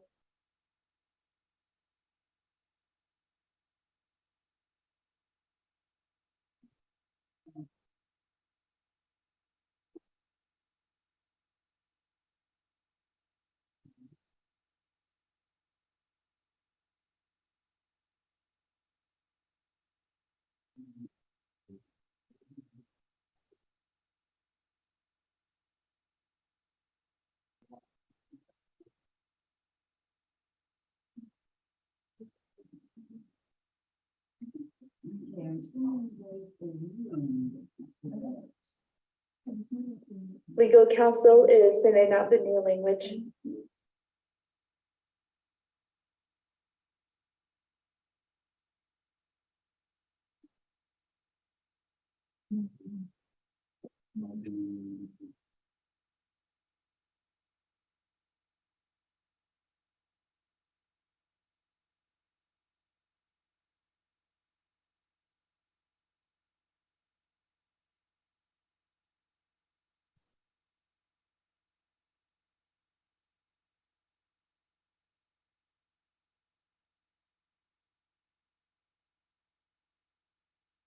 Just an announcement, the schedule for tomorrow has been sent email earlier today. At 8 o'clock a.m. for a briefing on the New Mexico State Legislature. So if you're traveling out there, travel safely, but don't get any delay.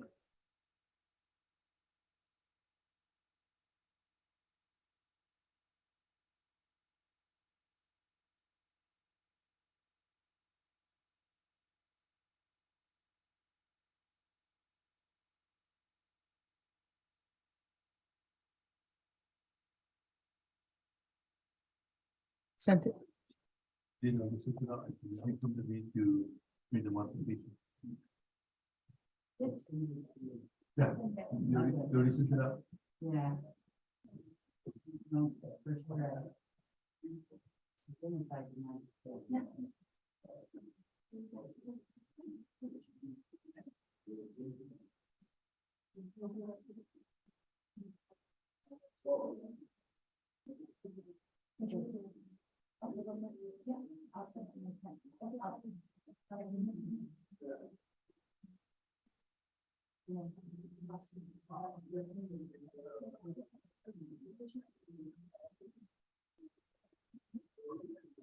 Staff, could you read that modification of the amendment into the record?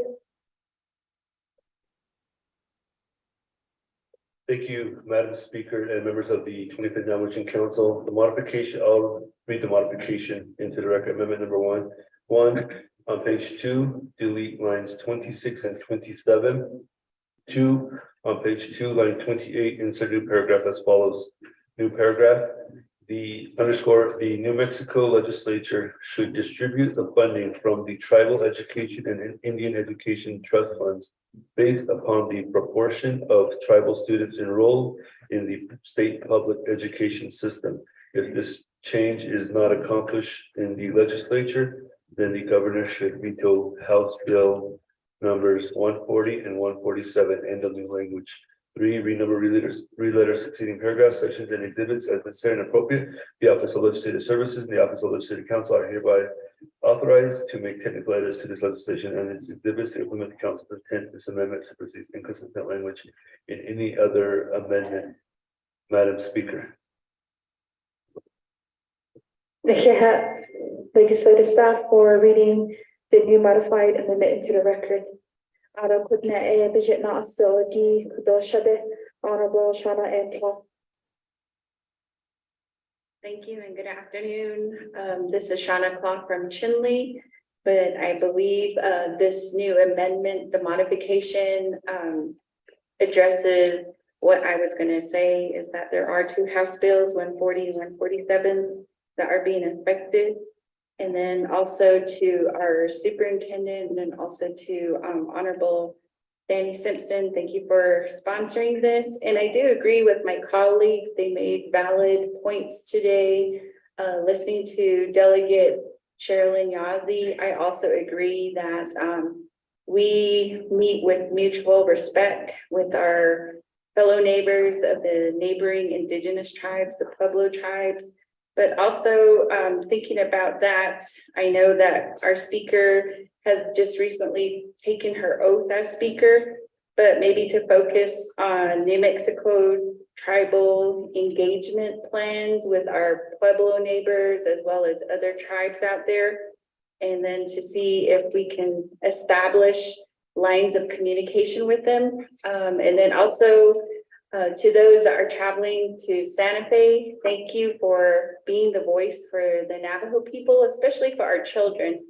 And I know that, you know, this distribution formula does need some work. And I know that Navajo Nation president does have some people on the line listening so that we get this legislation where we're all in unison to where we stand for the education of our students. So with that, I'll go ahead and reserve my time.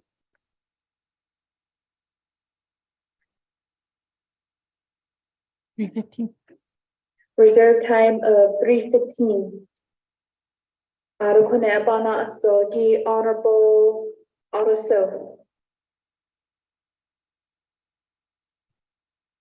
Thank you very much, Madam Speaker.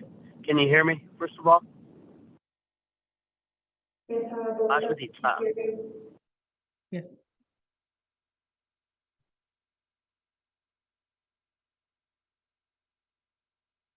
Yeah, Dick, can you guys hear me?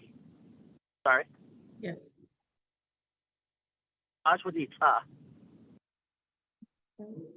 Yes, Honorable, so we can hear you in the chambers.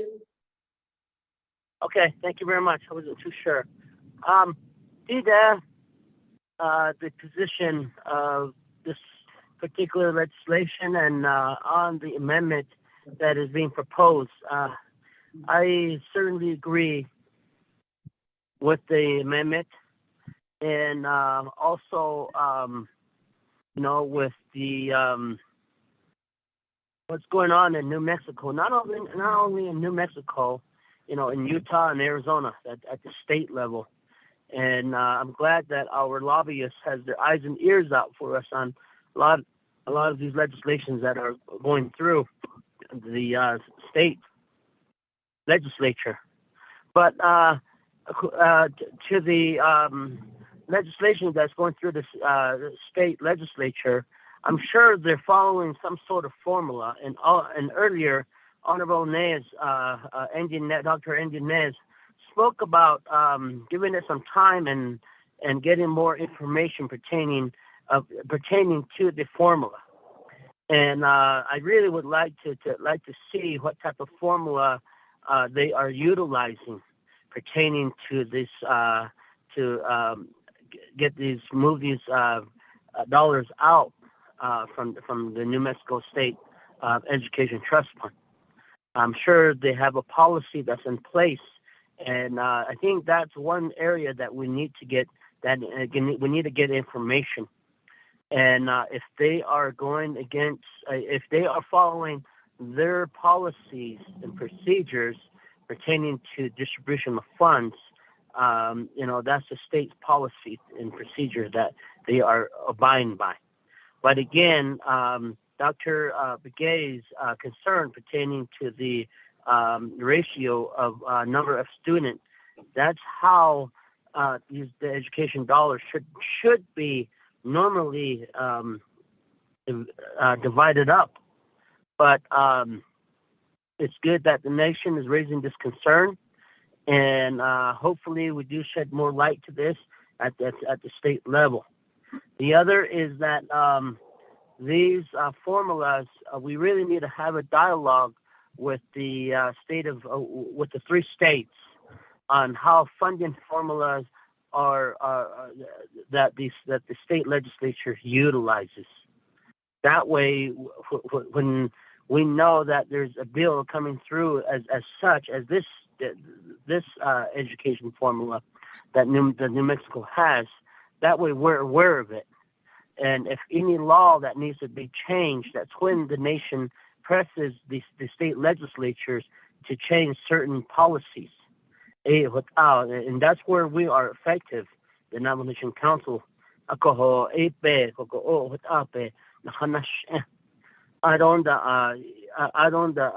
I do agree to this legislation. Thank you, Honorable Sampson, for introducing this legislation, and just to get our fair share. That's all we are asking. Navajo ain't asking for any more or any less. We are asking for a fair share of the education dollars that will be coming out of that trust fund.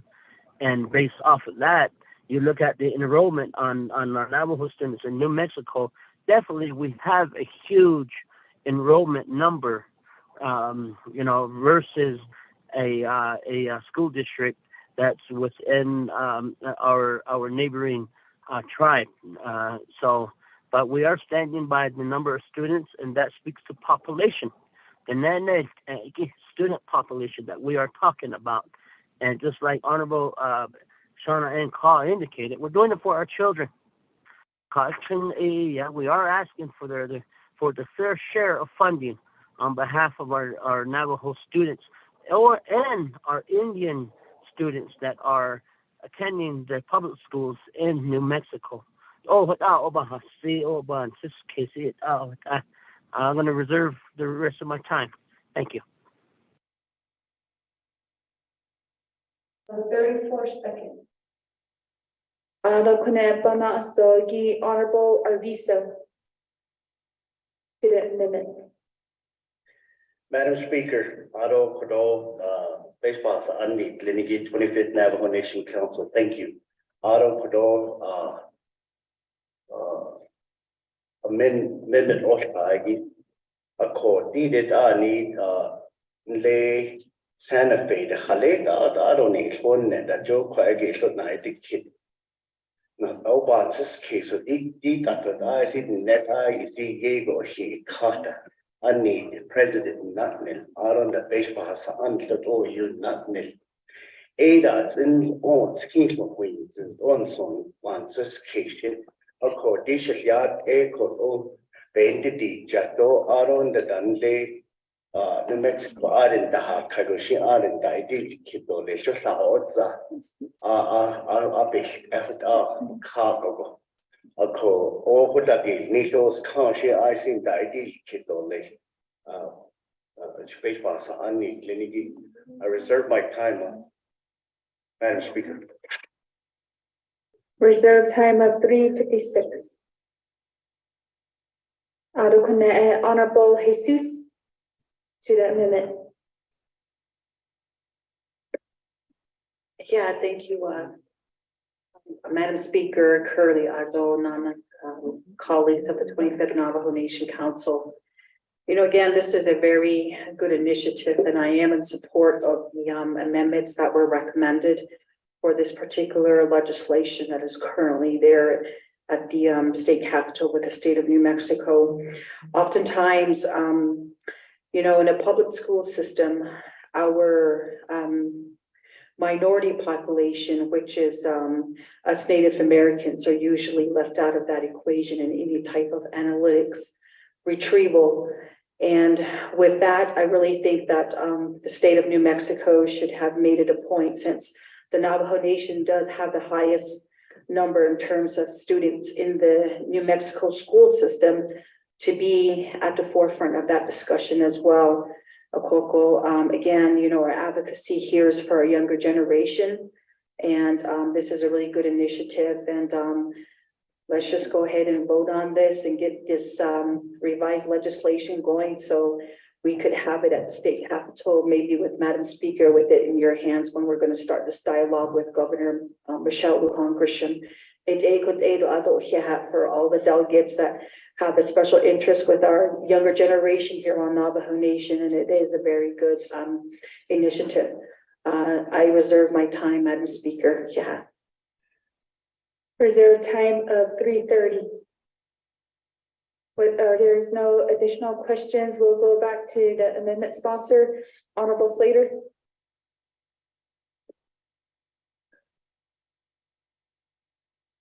Thank you very much, colleagues. I think there were no questions. It was all comments of support for the amendment. But one thing I wanted to mention is I was contacted, and I understand that Mr. Bluehouse from the President's office is on the line and ready to speak to any questions you might have. I believe he also developed an analysis of these bills for, I think, include 149 for President Nygren. And I just wanted to notify you that he's on the line if you want to talk to him. But I think it's at the President's discretion to share that analysis. Thank you. No further comments, Speaker. Yield back to you. Okay, Honorable Slater, Honorable Simpson.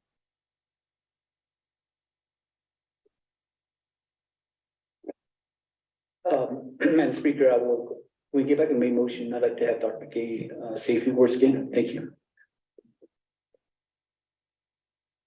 Okay, there's also a request from legal counsel for an amendment request. Ms. Dana Bravo. Thank you very much. We're going to be sending out a request. We did not, when we prepared Delegate Slater's amendment, I was negligent and did not go back and do amendments to the title of the legislation. So Ms. Khan has prepared that, and we'll be sending it out. Now might be a good time to talk about technical amendments. The Office of Legislative Counsel and the Office of Legislative Services has the authority to do technical amendment. And technical amendments are really changing dollars amounts to make sure they're consistent throughout, grammar, citation, those types of things. We just need to tell the sponsor when we did a technical amendment. But we don't try to go very far on technical amendments. We try to keep it, we approach it very narrowly. That's why some would argue we could do a technical amendment to the title, that I don't like to proceed that way. I like you all for transparency's sake to see in advance. So give me just a second and I will send that out.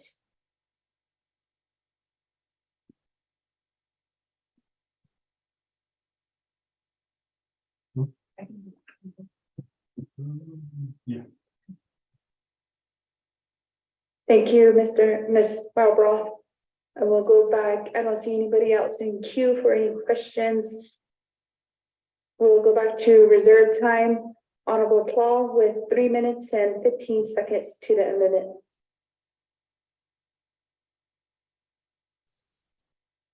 Speaker, I waive the rest of my time. Thank you.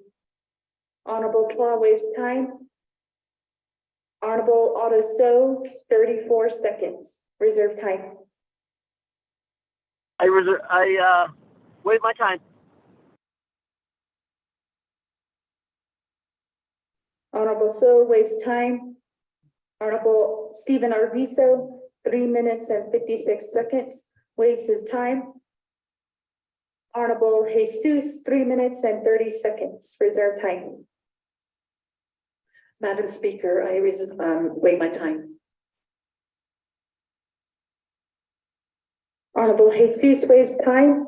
I don't see anybody else in queue for the amendment. Honorable Dr. Andy Nesbitt.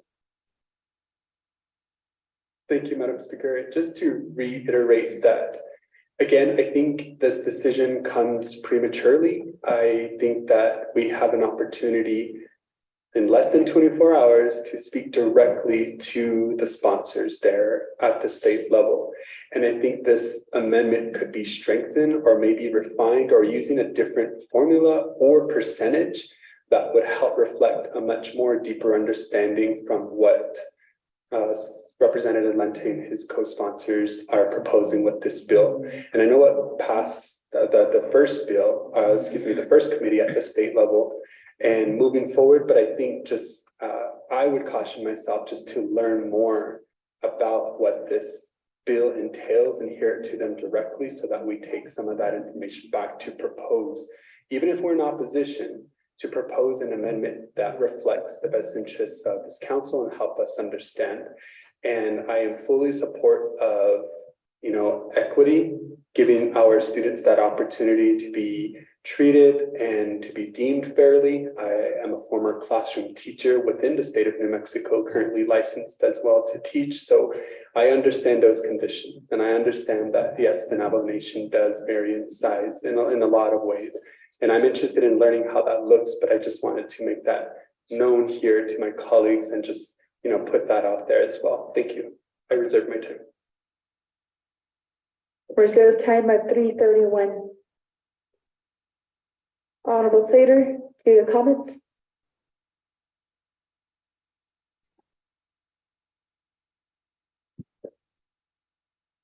Thank you, Speaker. Thank you, Delegate Ness, for your comments. I believe that this legislation is going to pass most likely, and with that fact in mind, believe that we should amend it to request for or make a principled stand on proportional distribution of the funding. And from there, we've established a strong negotiating point with the other tribes and pueblos. And I hope that that will allow us to make more headway when it comes to amending the bill. And I completely appreciate your concerns. I think when we're in Santa Fe or Phoenix or Salt Lake, they really do look at legislations and they look at resolutions the council have passed when they're determining what is the will of the Navajo Nation. And so this is one way to establish that. And in terms of the timing, I think perhaps we could wait longer, but if the council is going to pass it today with a simple majority, then I think it should be in this format. So thank you, and yield my time back, Speaker. Thank you, Honorable Slater. There's nobody else in queue. We'll go back to reserve time. Honorable Dr. Andy Nez with 3 minutes and 31 seconds. Thank you, Madam Speaker. I waive the rest of my time. Honorable Dr. Andy Nez waives time. I don't see anybody else in queue towards the comments or suggestions towards the amendment number 1. Second call. Third call.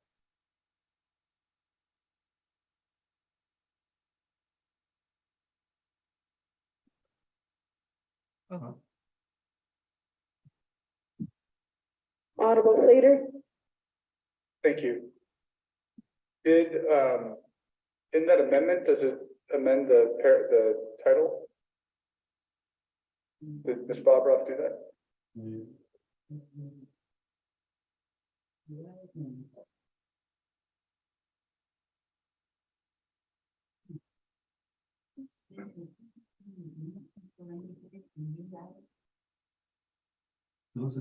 I say this just so that we can do one vote instead of the second vote.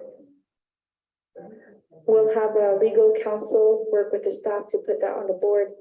And we did have a second by Honorable Norman Begay. Do you concur? Honorable Norman Begay concurs.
No, I don't have to. Oh, wait, this has been modified.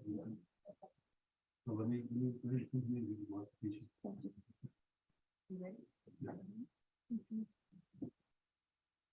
Colleagues, you can see that modification on the board. We'll have Mr. Manuel Rico also read that to the record. Thank you, Madam Speaker and members of the 25th Navajo Nation Council. There is a modification to amendment number 1 that is on page 1, amend lines 10 through 15 as follows. And I'll read the title. Existing language in action relating to an emergency in the Navajo Nation Council, semicolon, overstrike opposing, and insert new language underscore requesting that the end of new language.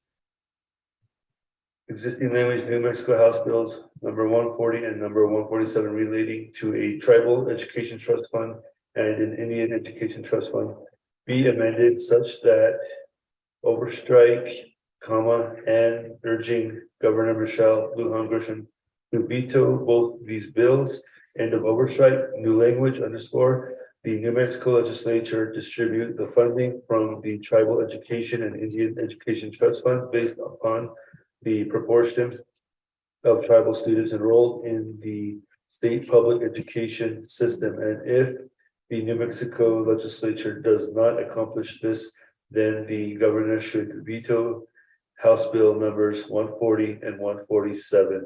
End of new language. That's the end of the modification, Madam Speaker. Thank you. There's no more questions in the queue or comments. Honorable colleagues, we'll go for a vote on the voting board for amendment number 1.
Honorable Seth Damon, vote screen via text.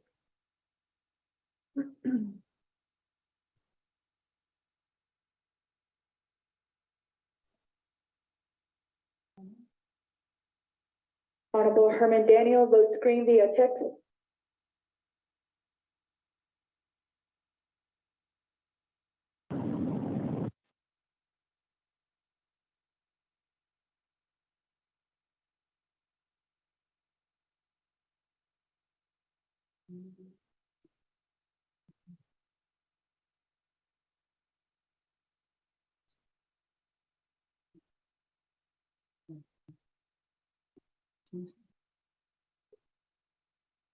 Ten more seconds to vote.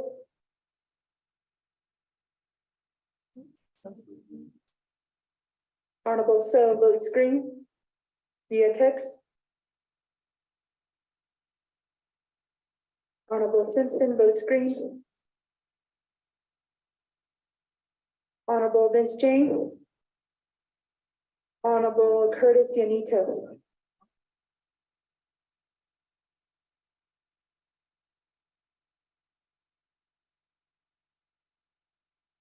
Locking down votes, we have a vote of 17 in favor, 2 opposed, speaker not voting. Amendment 1 passes.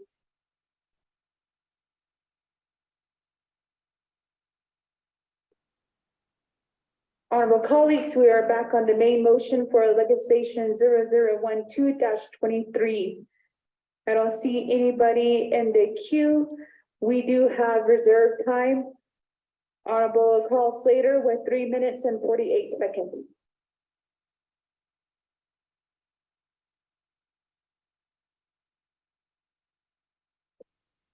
Thank you. My request is to either you speaker or to the sponsor to let Mr. Woodhouse or representative from the president's office speak in case they have commentary on this legislation and how they think it should move forward. Because in that memo, I think there's 3 options at the end. One of them is support the bill. The second one is ask the governor to veto it or lobby against it from the legislators. Then I think the third one was seek some sort of accommodation in the middle. And my personal preference is that we go with number 3. In order to have a strong chance of success at number 3, we need to establish a position of proportional distribution and then negotiate from there. And that's my request. And I'll waive my time. Actually, I'll reserve my time. I take that back. Reserve time of 2 minutes and 55 seconds. Before I go back to reserve time, is a request on the floor. I'll turn it back over to the sponsor of the legislation, Honorable Simpson.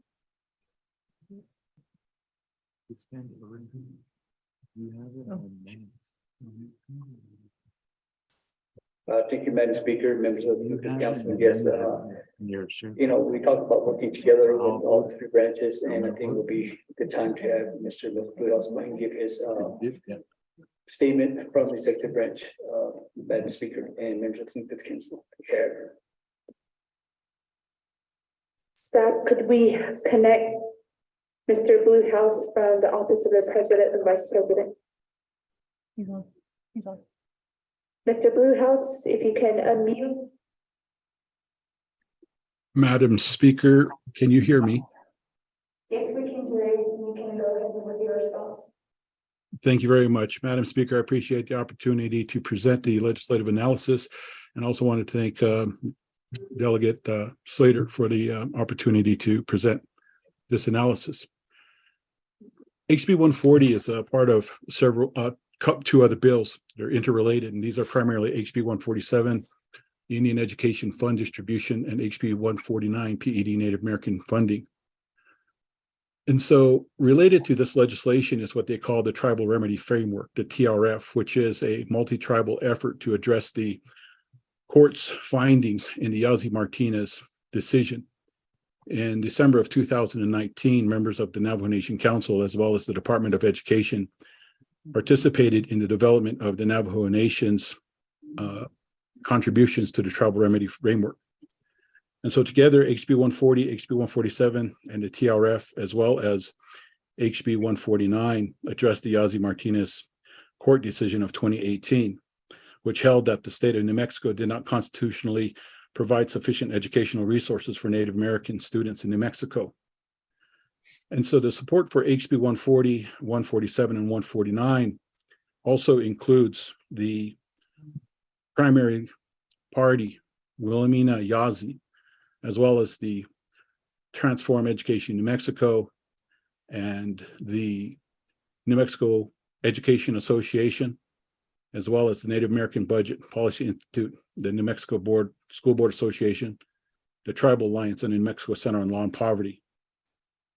According to NMPED, the Navajo Nation has 27,306 students in New Mexico. And so for the analysis on the fund distribution for HB 140, the original trust fund would have appropriated $50 million to begin distribution in 2025. 2.5 million would be distributed to New Mexico Indian Nations, tribes, and pueblos. Related to Delegate Otto So's inquiry about the distribution formula, 90% would be distributed equitably to 22 Indian Nations, tribes, and pueblos in New Mexico. 10% would be distributed based on population to each tribe, nation, or pueblo. And then finally, 1% or $100,000 would be provided to the New Mexico Public Education Department to administer the trust fund. So in actuality, there's $2.4 million that would be distributed according to that formula. And based on that formula, the Navajo Nation would receive approximately $98,181.81 from the equitable distribution of 90%, which essentially equates to $3.59 per Navajo student. Under the population distribution of 10%, the Navajo Nation will receive $185,134.68. And so the population distribution for the Navajo students would be roughly $6.78 per student. And so in the conversation for equity, one of the things that we should recognize is that underneath the 10% distribution, underneath the equity fund, you will have a smaller pueblo like the Picaris Pueblo with 37 students. They would receive $2,653.56 per student, as opposed to the $3.59 per student for Navajo students. And so one of the things that we should know too is that Navajo students are basically, I would say, 77% of the population distribution for the formula of $240,000. How this relates to HB 147, the education fund distribution, is that these are two separate funding legislations. According to HB 147, there's something called the Indian Education Fund, for which the state legislature would allocate 50% of funds related to what they would call it would be called, I guess, a conversation related to another set of funding for Indian education that would be comprised of primarily of legislative appropriations, gifts, and grants to PED for them to distribute. And the distribution should meet the mandates underneath the New Mexico Indian Education Act, which are to develop cultural institutional materials, state, tribal, school collaboration and consultation, native language management, maintenance, increasing tribal involvement, and multi-state education coordination for the Navajo Nation, among other things. So HB 147 does not contain an appropriation amount. However, according to the State Legislative Finance Committee and the Legislative Education Studies Committee, the Fiscal Impact Report, the FIR, would recommend that an appropriation of $20 million for the Indian Education Fund be made. There is a difference, though. Governor Lujan Grisham is recommending that $25.2 million be appropriated for the Indian Educational Fund. Regardless, 50% of these funds would essentially be $10 million and $12.6 million, respectively, for that difference of funding between the governor and the legislature. And so, like HB 140, there would be a 90% equitable distribution and a 10% distribution based on population. How HB 147 differs from 140 is that the amount of potential funds would be provided to New Mexico Indian Nations and tribes would be increased when combined with HB 140. And so in combination to HB 140 and HB 147, there's also HB 149, which is the PED Native American funding analysis.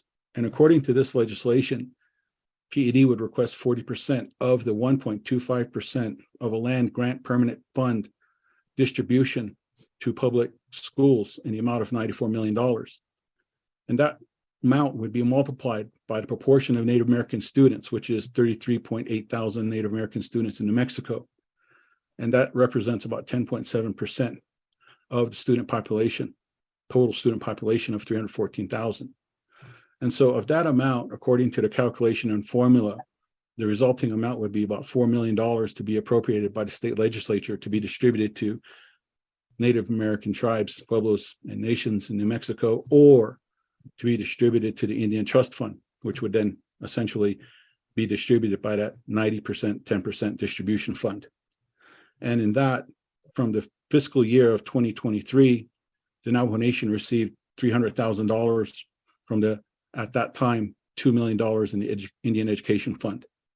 So when we put together all of these monies that are proposed to be distributed based on these formulas for HB 140, HB 147, HB 149, what we see then is that the total amount for New Mexico funding of Navajo education based on equitable distribution and population on an annual basis would be roughly around $1.7 million annually in support of improving Navajo student outcomes and attainment.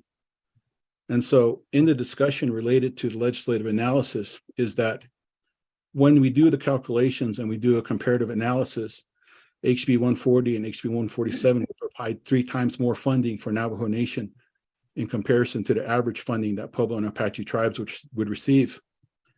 And so if we were to calculate, right, the $1.7 million amounts in comparison to the $618,000 received by Pueblos and Apache Nation, what we would see then over the next 5 years is that Navajo Nation would receive $8.5 million for student education, and over the next 10 years, $17 million for Navajo Nation education.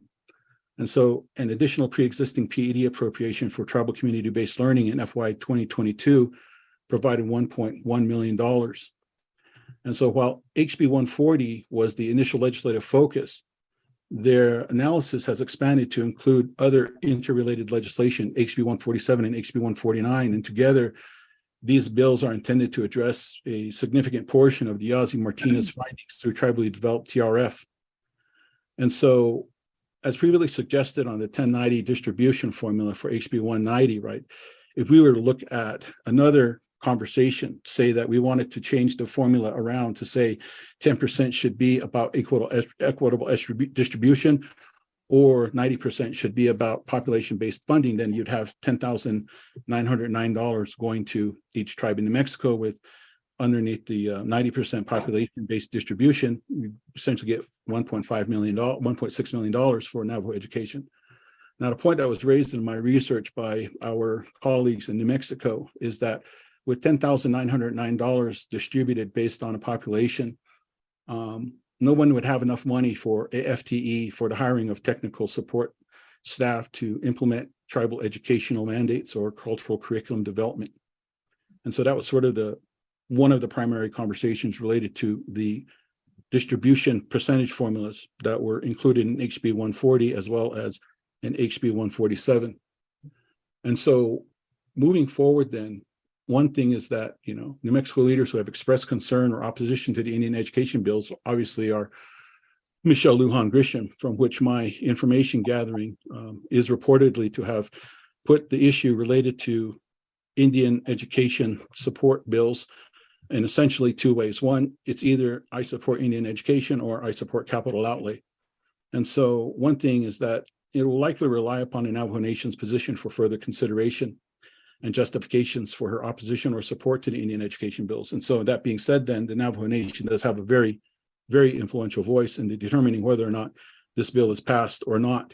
And so one of the things that I wanted to mention here is that, as Honorable Delegate Slater mentioned earlier, there are essentially 3 options for conversation here. One is to support all of the Indian legislation bills. and to acquire additional funding on amendments and later legislative sessions. The important consideration here is that the Navajo Nation and all tribes may receive education funding, albeit not the amounts that we would like based upon student population, and that amendments could be pursued later, right? And that also opens up the conversation too, that if Navajo Nation supports HB 140, 147, and 149, then there should be strategic negotiation for the Navajo Nation to seek support for other of our Navajo Nation interests in the state of New Mexico. Perhaps the extension on the reversion dates for capital outlay projects, or perhaps amendments to capital outlay funding regulations on the receipt reimbursement process. These are just two examples. And so perhaps we could also negotiate for Navajo support to be received, that we could look at the use of ARPA funds for the receipt reimbursement on the jump starting of capital outlay projects in New Mexico, which is primarily the holdup for the $80 million that are currently in a holding pattern with capital outlay funds.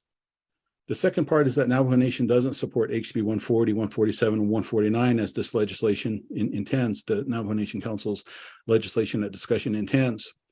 And so that being said, then, most likely the opposition to legislation would end the legislative process for all of these bills. And that being said, then the Navajo Nation would essentially receive no funding, and no other tribes would receive no funding as well.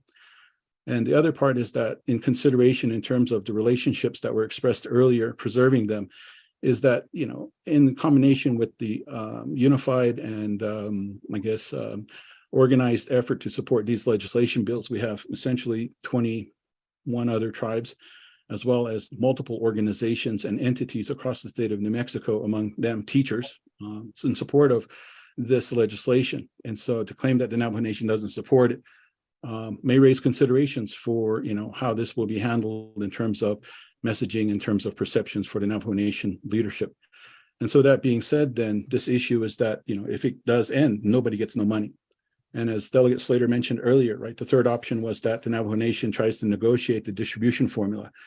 And that essentially would be to meet with the sponsors of the legislation, which not only include Representative Lenti and Representative Allison, but also Speaker of the House, Mr. Martinez, and to discuss the options of potentially reformulating the 90-10 distribution weighted in favor of Navajo student populations with some decreased equitable distribution percentage. This would essentially say that meet me halfway, right, in the conversation for increasing Navajo Nation distribution of education funds.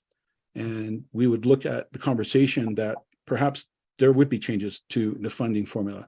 The other part is that Representative Lenti, as the primary sponsor for these bills, may not be willing to change the formula.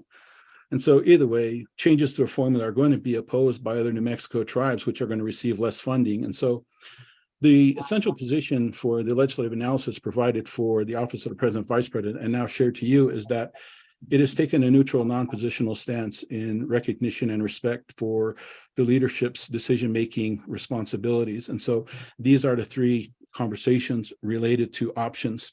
And so with that, I want to thank Madam Speaker and Honorable Delegate Slater for the opportunity to present this analysis. And I stand now for any questions. Thank you very much.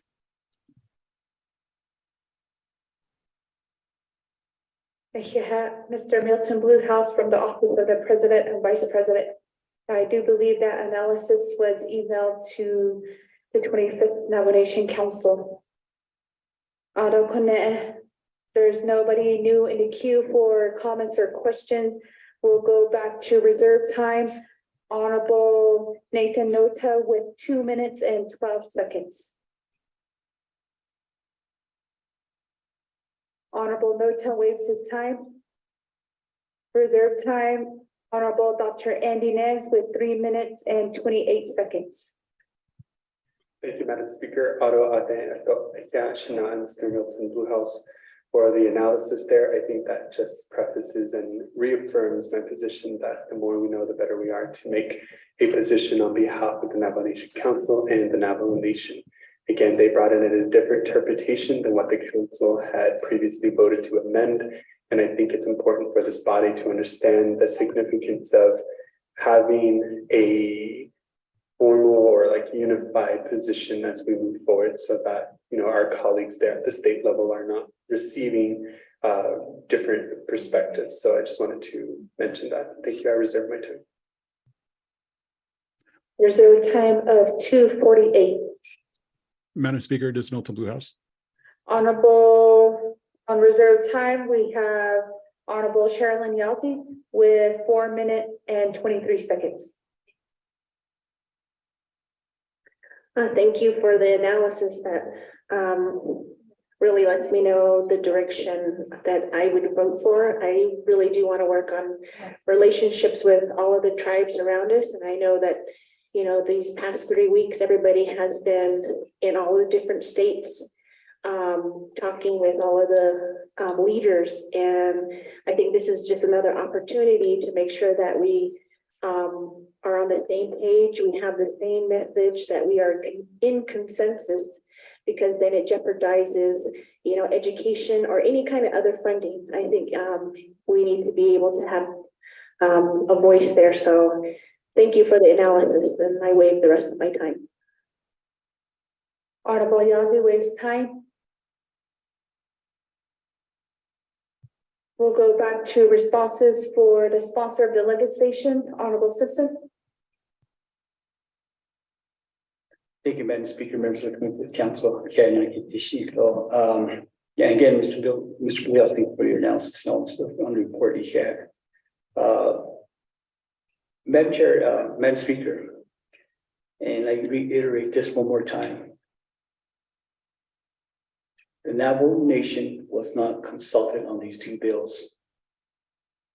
And we talk about working relationship with tribes, and I truly believe that that needs to happen.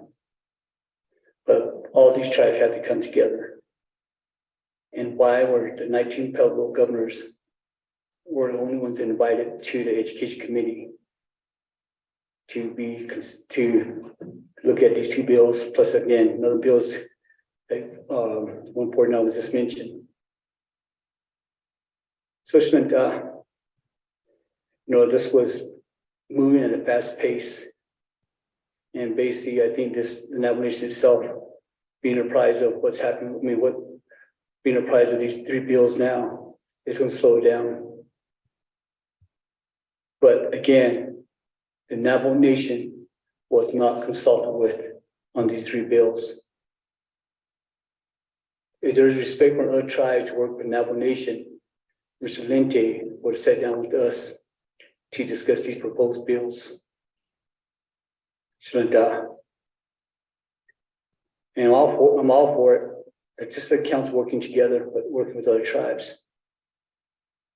So Ekai Kinshke, I like what Mr. Honorable Delegate Sayer did, amending the legislation. I think that's a start. We can start negotiating with the legislators and with tribes, because they'll bring us together. So that kind of gives us a starting point of what we're talking about. I don't think this legislation is premature. Even we got an analysis from Mr. Milton Blue House, but this is a start. And how it was amended, it's a start to working with legislators to address what we want to bring forth on these three bills. So it's that will indicate that we all vote in favor of this legislation. Again, Madam Speaker, thank you, and members of the 25th Council.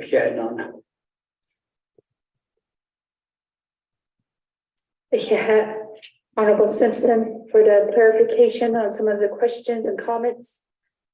Although I don't see anybody else in queue, we'll go back to reserve time. We have Honorable Carl Slater with 2 minutes and 55 seconds.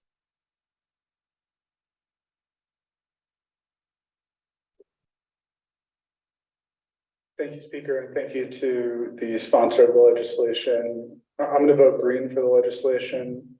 And I think it's important that we use this opportunity to affirm this position as a nation. When it comes to the distribution of this funding, there's never going to be a unified voice among all the tribes. So we can't have that as the standard, because we're all going to have to give a little, and we're all going to have to compromise as tribes in order to find something that's going to work. Right now, even if there are supplemental allocations made into the funds, the distribution formula still is going to disadvantage Navajo to a pretty incredible degree. So I would encourage colleagues to support the legislation. I think we should firm this point. Beyond that, I just hope that tomorrow we have a unified voice and we're effective. And I pray that everyone is going to be in attendance as they're speaking with a clear mind and from the heart on behalf of our kids. Because as we know in legislatures, as legislators, it's easy to find the lowest common denominator and think that you're going to get something across the finish line just to get it across the finish line. And when you see the sheer number of the other tribes and pueblos potentially supporting a bill, you think, oh, it's good. But as Navajo, we need to stand up and say, no, this is going to actually disadvantage 75% of the Native kids that are receiving an education in the state of New Mexico. So I hope you keep that in mind, and I wish everyone good luck tomorrow. Thank you, Delegate Simpson. I'll yield my time. Honorable Slater wastes his time. Next, for reserve time, we have Honorable Dr. Andy Nance with 2 minutes and 48 seconds. Great, thank you, Madam Speaker, and to our colleagues. I always enjoy rich dialogue and discussion when it comes to our students, so I just want to also put that out there. So thank you so much. I waive the rest of my time. Honorable Dr. Andy Nance waives his time. I don't see anybody else in queue regarding the main motion of the legislation. Honorable Simpson, your final comments? No final comments? We'll refer to staff for second reading. Thank you, Madam Speaker and members of the 25th Navajo Council. There is one amendment, amendment number 1 on page 2, delete lines 26 and 27 on page 2, line 28. Insert new paragraph as follows, new paragraph underscore. The New Mexico legislature should distribute the funding from the Tribal Education and Indian Education Trust Fund based upon the proportion of tribal students enrolled in the state public education system.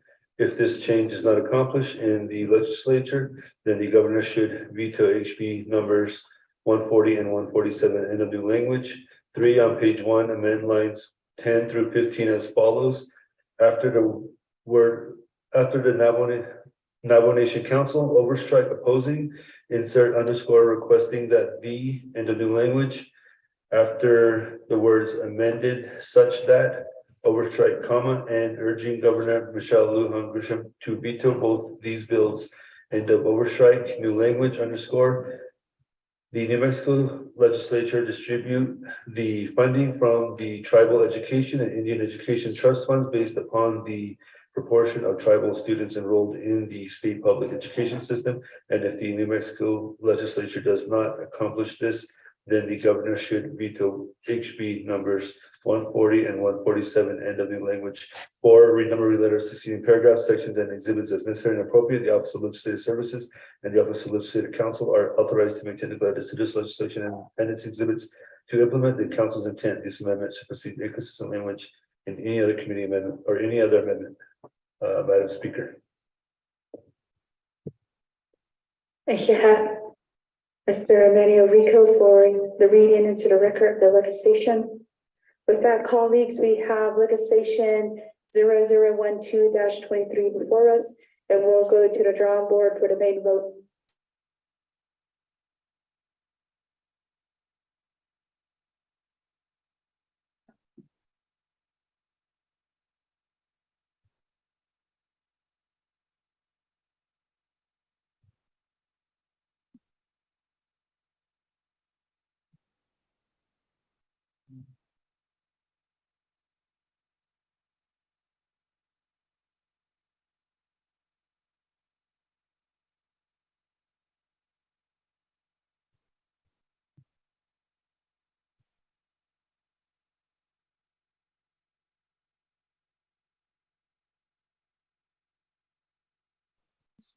Honorable Ricky Nez and Honorable Herman Daniels votes red via text.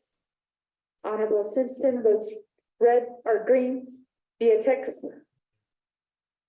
Honorable Damon votes green via text. Honorable Vince Jane votes green via text.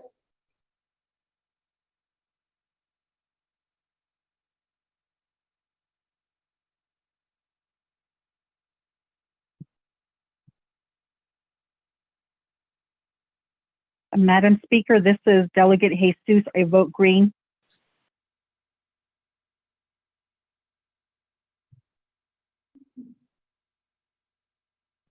Honorable Jesus votes green via Zoom.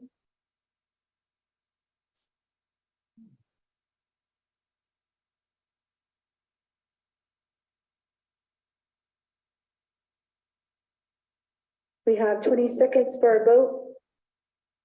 Honorable Otto So, Honorable Curtis Yanito, Honorable So votes green via text.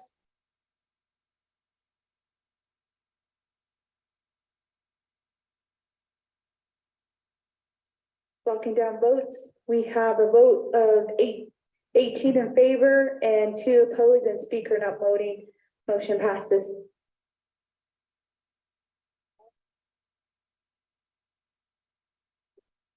Honorable Tofu. Thank you, Madam Speaker. At this time, there's no other item on the agenda. Motion to adjourn.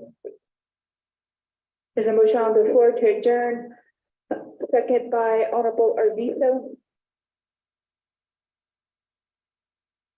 If there's no objections to the adjournment, we'll go to the voting board to adjourn.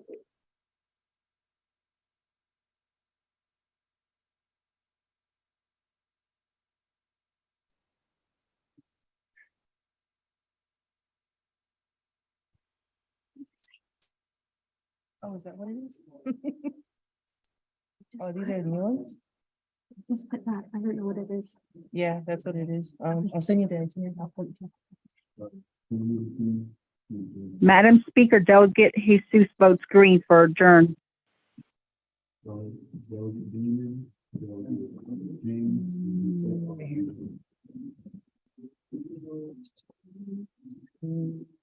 Honorable Jesus, Honorable Damon, Honorable James votes green to adjourn via text and Zoom.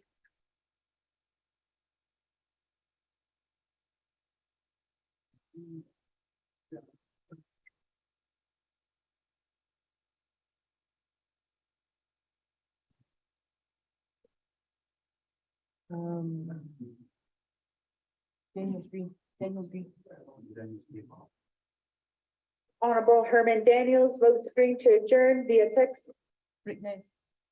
Honorable Ricky Inez votes green via text.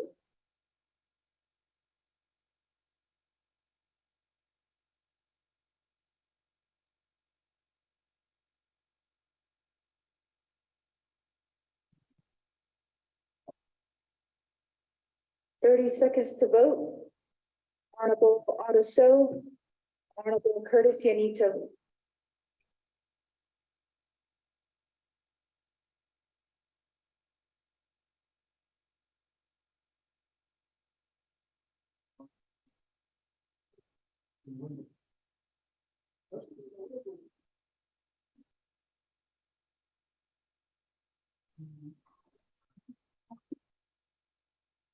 Blocking down votes, a vote of 19 in favor, 0 opposed, speaker not voting.